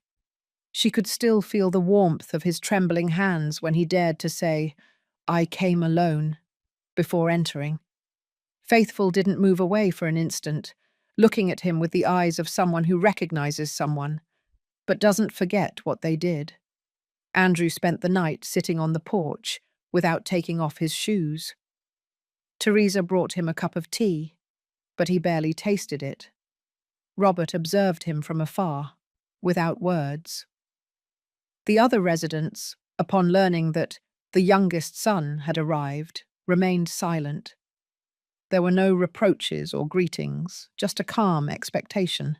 At dawn, Andrew got up and went to the courtyard. Faithful followed him at a short distance, as if evaluating his every move.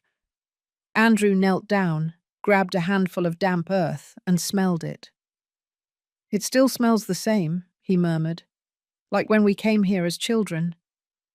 Mary appeared at the door, wrapped in her blue shawl. Her face showed tiredness, but also a spark of strength that had returned with the defense of Teresa and the others. "Why did you come, Andrew?" she asked in a low voice. He turned around. His eyes were red, not from lack of sleep, but from guilt. "Because I can't keep silent anymore," he said. "Because every time I closed my eyes, I saw the highway. I saw your eyes, Mum, and I saw myself doing nothing." Mary took a few steps, getting closer. "I never defended you, Andrew. I raised you, but when your brothers made decisions, I thought it was for the best. I didn't know how to see that you—" "I tried to stop them," he interrupted her, his voice breaking. "That night, when we got into the truck with you two in the back, I told Richard and Stephen that it wasn't right, that they couldn't leave you. They threatened me. They told me that if I spoke, they would take everything away from me. And I kept quiet. I couldn't stand up to them." Mary felt the air catch in her chest. Andrew's eyes were fixed on the floor. "What they did is unforgivable," he continued. "And I was a coward. I came because I can't carry this alone anymore. I came because I want to ask for your forgiveness, even if you don't give it to me." Silence filled the courtyard. The wind moved the branches of the mesquite tree, and the fallen leaves seemed to whisper to each other. Faithful approached and sat at Mary's feet, as if supporting her with his presence. She reached out a hand. It trembled. Andrew looked at her, hesitating. "Forgiveness is not a paper you sign," Mary said, her voice broken. "It is a journey, and you just took the first step. If you truly want to be here, you will have to prove it with actions, not with words." Andrew nodded. Tears were on his face, but his eyes shone with something new, determination. "I will do it, even if it takes the rest of my life." Robert then appeared, with a bucket of water in his hand. He looked at Andrew and spoke for the first time. "No one needs speeches here. We need hands and loyalty." Andrew stood up. "You have them." That day, Andrew worked from morning until afternoon. He helped put up planks, carried sacks, cleaned corrals. The children watched him with curiosity. Faithful, at first, didn't leave his side. But when he saw him carrying firewood without anyone asking him to, he relaxed and followed him at a less close distance. Matthew, sitting in his chair, smiled as he watched him pass. "That boy has something in his heart," he said. "I hope it's enough." Mary watched him from the window while kneading bread. Teresa approached her. "It's not easy for him," she murmured. "But not for you either." "No, but if he wants to walk this path, I will accompany him." As evening fell, when everyone had eaten dinner, Mary found Andrew sitting by the fire, with Faithful at his side. The dog had his head resting on his legs. Andrew stroked his back, respectfully. "When we were children," he said without looking at her, "we had a dog. We abandoned him in the woods because Richard said he was a burden. I could never forget it. And now I see Faithful, and it reminds me of what I failed to defend." Mary took a deep breath. She sat down next to him. "Sometimes animals are more family than blood, because they don't abandon you." Andrew looked at her with teary eyes. "I want to be like that dog, Mum. I want to stay, not run away again." She gently touched his cheek. "Then stay, and work, and be quiet when you have to be quiet, but speak when necessary. I don't want martyrs. I want sons with a conscience." He nodded. They remained in silence, looking at the fire. Somewhere on the road, a truck stopped without turning off the engine. The low lights illuminated the entrance of the refuge. Inside the vehicle, a silhouette watched, motionless. Then, another one. 2 figures. The engine continued running, but no one got out. Faithful raised his head and growled very softly. Andrew noticed it. He stood up and walked to the door. Mary also got up, with a premonition that squeezed her heart. The lights remained there, motionless, until they suddenly went out. The silence became even deeper. Only the crackling of the fire and the dog's breathing filled the night. And at that moment, Mary knew that the peace of the refuge was fragile. Something was moving in the shadows, something that came from her own past and that had not finished being confronted. The night swallowed the sound of the truck without lights that had stopped in front of the refuge. No one got out. There were no words or gestures, just the still silhouette of the vehicle, and then its slow disappearance in the dust of the road. Mary didn't close her eyes all night. From the window of the room she shared with Robert, she looked towards the entrance without saying a word. She had a premonition stuck in her chest, one that burned her without shape or name, but that she couldn't ignore. The next morning, Andrew went out to sweep the courtyard as usual. He was thinner, but his movements were agile.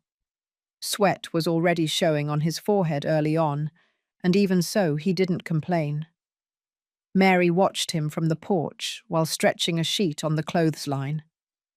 "Did you sleep well?" she asked him. "Yes, Mum, although I think someone was here last night." Mary hesitated before answering. "I felt it too, but I didn't go down. I didn't have the strength." He left the broom leaning against the wall. "Do you think it was him?" Mary didn't answer. Faithful then appeared from the back of the garden, with his tongue hanging out, panting softly, and in his mouth he carried something, a piece of paper folded several times. He approached Mary, dropped it at her feet, and sat down. It was as if he had been guarding it all night. Mary knelt down, picked it up with trembling hands. Andrew approached, curious. It was a yellowish sheet, written with black pen. The handwriting was familiar, precise, controlled. Mary didn't need to read the signature to know who it was from. "Mum, if you are reading this, it's because I didn't have the courage to knock on the door. I lied to you many times, but not this one. I always saw you.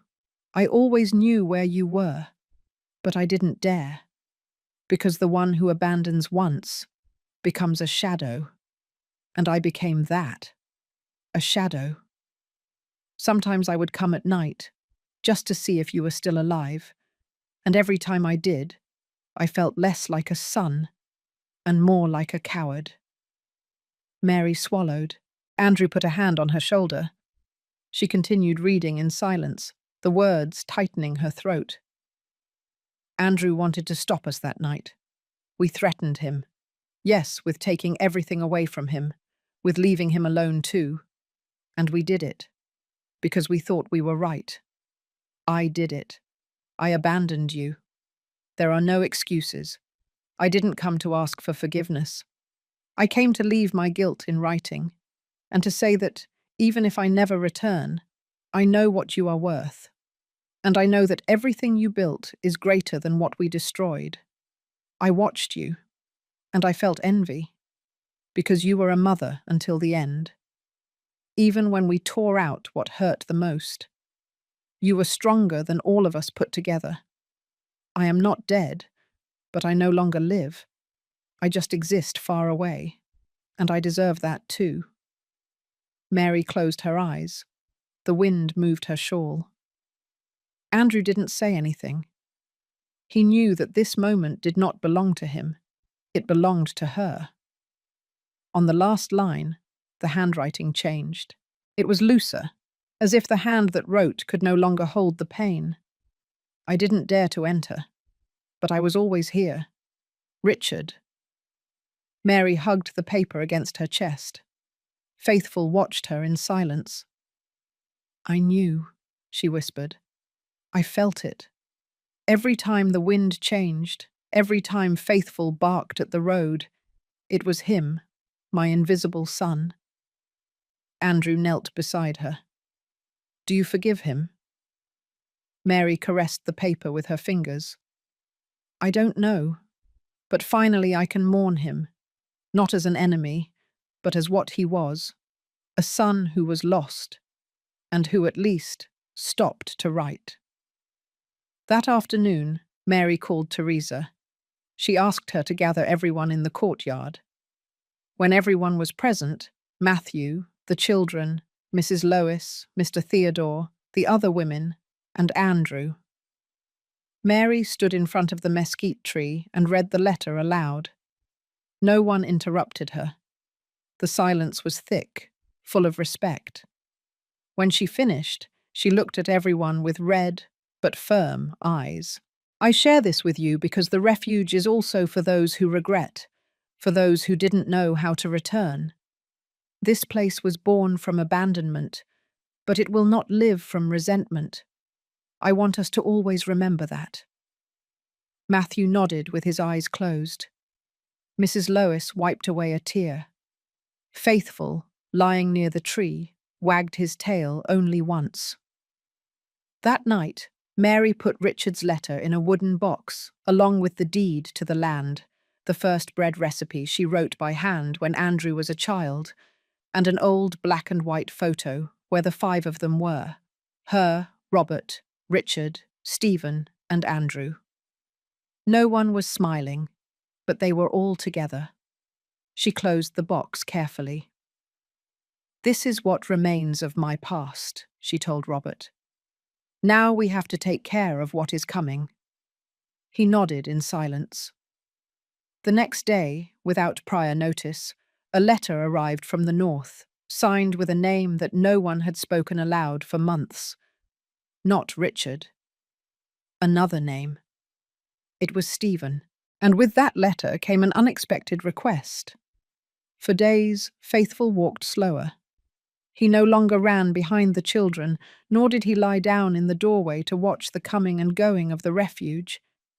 He stayed in the shade, next to Mary, as if something inside him knew that his body was shutting down, but his soul was not. Mary was the first to notice. "He no longer gets up when I open the oven," she whispered one morning, while gently stroking his back. "Maybe he's tired," Andrew said, although deep down he already knew that wasn't it. Faithful was reaching that moment that every faithful dog reaches, where he no longer moves by instinct, but by love, by farewell. Robert prepared an old mattress and placed it next to his bed. Teresa brought a clay pot and filled it with fresh water. The children took turns brushing his fur. Faithful looked at them with his moist eyes, without complaining, without fear. He was just present. One night, Mary couldn't sleep. Faithful had spent the day almost motionless, and his breathing was becoming shallower. She sat on the floor, next to him, covered him with a light blanket, and began to speak to him softly, as if he were a small child. You were with me when my sons turned their backs on me. You accompanied me when I slept in the rain, when I had no bread to bake, when no one else looked at me with love. You weren't just a dog, Faithful. You were family, you were strength when there was none left. Faithful wagged his tail only once. Don't leave without knowing how much I thank you, son, she whispered. Because that's what you were, a son who never abandoned me. Matthew approached that morning with a cane in one hand and a hot loaf of bread in the other. Mary, may I come in? She invited him in with a nod of her head. Faithful rested, but his eyes remained open. Mary stroked him without stopping. My father used to say that dogs don't leave. They transform. They become shadows under the trees, sound among the leaves, the smell of hot bread, when everything seems lost. Mary smiled, with tears in her eyes. Your father was wise.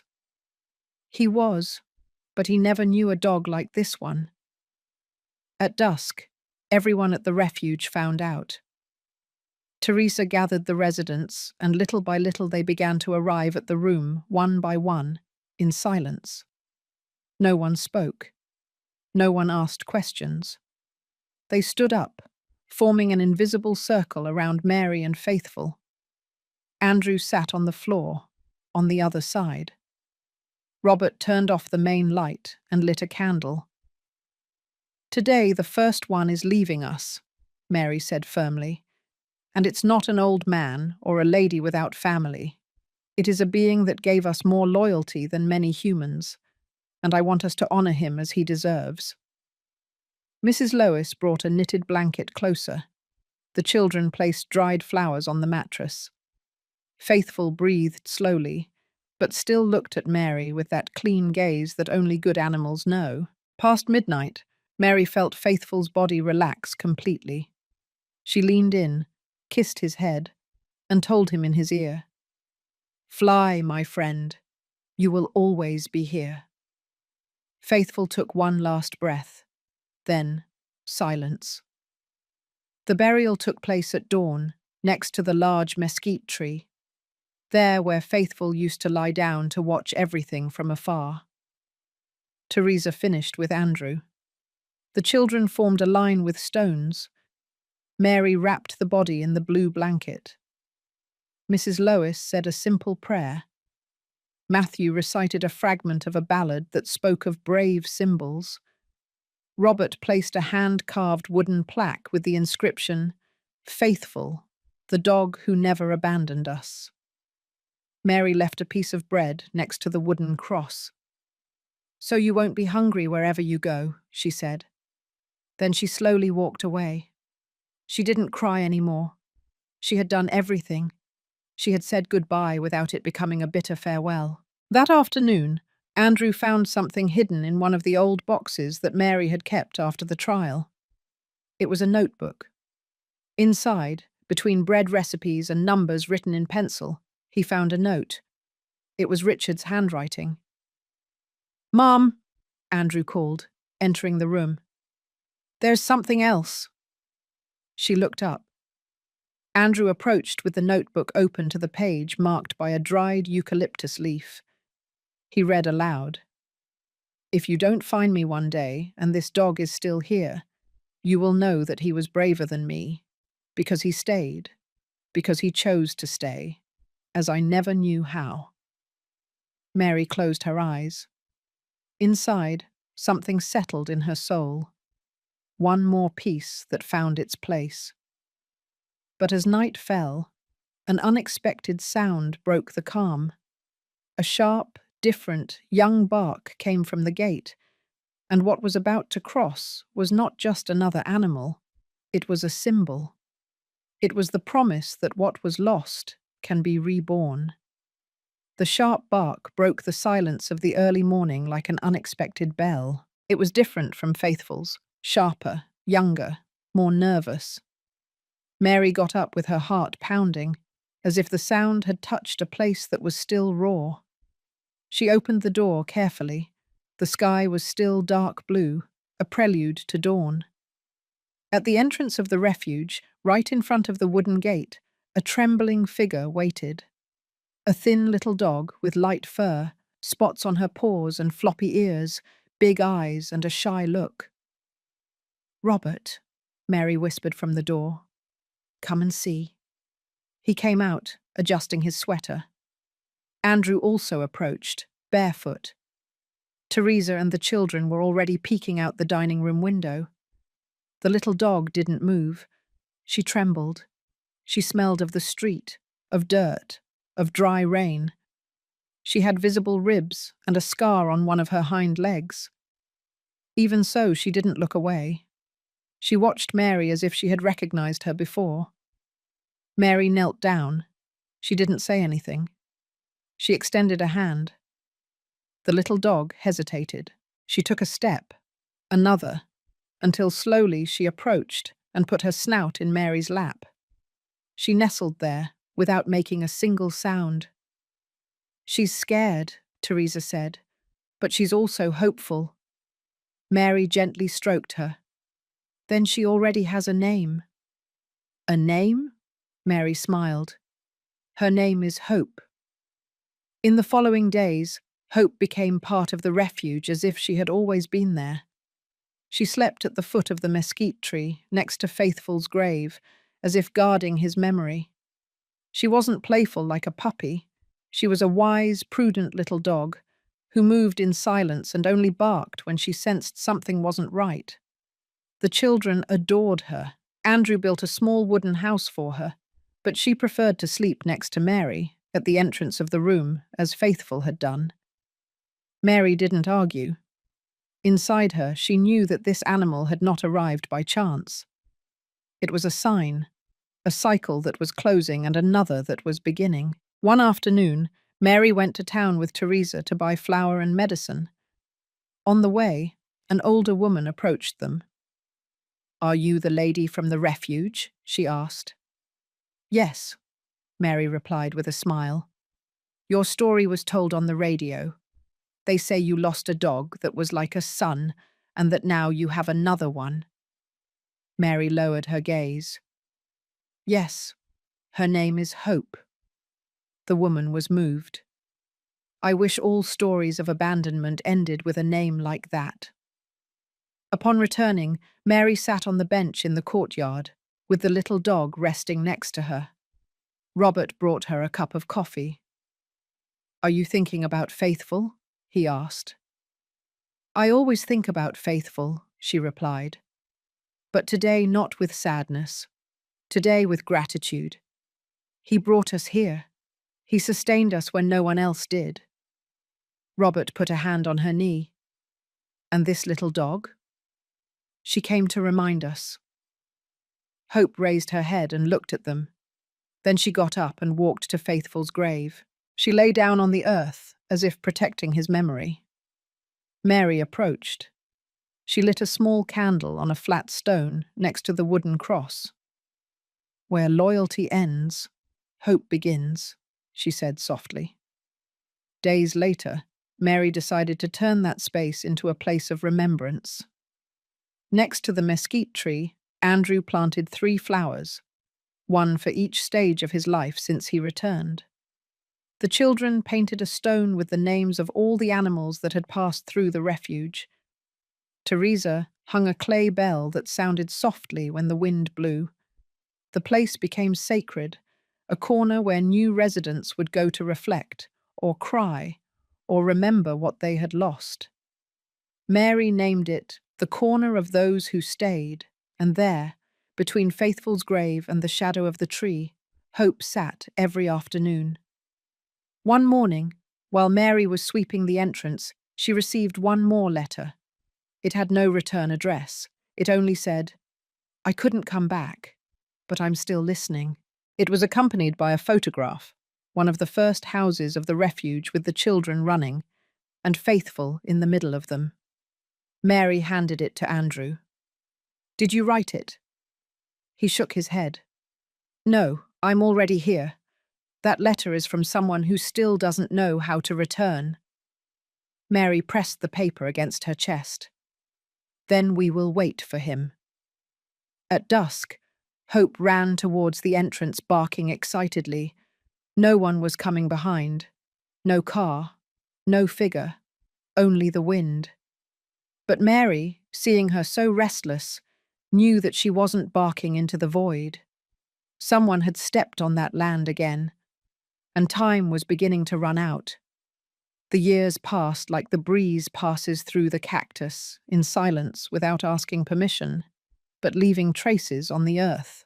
The new life refuge grew more than Mary and Robert ever imagined. Where there used to be mesquite trees and stones, now there were a dozen simple houses with tile roofs, a fertile garden, fruit trees, and a common patio where coffee was never missing. Some of those who arrived at the refuge in the early days were no longer there. They had passed away peacefully, with their heads held high and their hearts calm, knowing that their old age was dignified, that they did not die forgotten. Others were still there, planting, knitting, cooking, laughing with Teresa's grandchildren, who were already teenagers. Hope, the white little dog with the noble gaze, was still alive. Aged, yes, with slow pause, but with the same habit of lying down under Faithful's cross every dusk, as if still standing guard. Mary, sitting in her rocking chair, watched everything from her house's porch. Her face had more wrinkles, but also more peace, the look of someone who no longer fears the end, because she has lived long enough to understand that what is important is not what is lost, but what is left behind. Robert went out every morning to walk among the rows. He no longer planted, but he checked the plants as if they were children he had cared for all his life. Andrew was now the one who organized everything: the daily bread, the cleaning of the refuge, the purchases in town. He had aged with gratitude etched into his skin, and his loyalty to his parents was stronger than any wound from the past. One autumn afternoon, while dry leaves crunched under the footsteps of the town children who came to visit, Andrew entered Mary's room with a letter in his hand. "Mum," he said softly, "I found this among the old books on the desk. It is signed by Richard." Mary looked at him without surprise, as if she already knew that this letter would appear exactly when it had to appear. Andrew opened it and began to read aloud. "I don't know if I will ever be able to return, but if I don't come back, I want you to know that I did live, although hidden, that every bark of Faithful, every loaf of bread you baked, every flower you planted, I knew about it, because I always watched you from where no one could see me. I was not brave, I was not fair, but I loved in silence, and that is also loving. Forgive me for not knowing how to return. Forgive me for not being worthy of this place. But thank you, because even without me you made life worthwhile. Mum, Dad, forgive me, and thank you. I was always here." Andrew closed the letter with trembling hands. Mary no longer cried. She just caressed the paper like someone caressing a memory. Robert, from the door, nodded. We always knew he was close, and now he can rest. Mary looked at the garden, saw Hope lying in the shade, the children playing, the refuge full of life, and us too.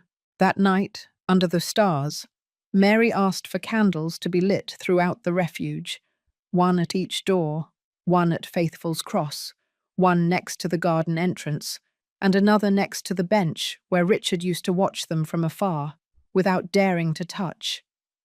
Everyone gathered. Mary stood up. Her legs trembled, but her voice did not. This refuge was born from abandonment, but it grew through love, true love, the one that doesn't shout, the one that doesn't show off, the one that stays, the one that returns, the one that accompanies you until the end. Teresa hugged Mary, Andrew hugged Robert. Hope, with her slow gait, approached Faithful's grave, lay down, and sighed as if she too was closing a chapter. The new life refuge was complete. And so ends this story, a story that was born in the mud of a highway and blossomed in rows of dignity. If this story touched your heart, I invite you to subscribe to this channel to continue accompanying us in every story full of soul, life, and truth. Give this video a thumbs up, turn on the notification bell so you don't miss what's coming.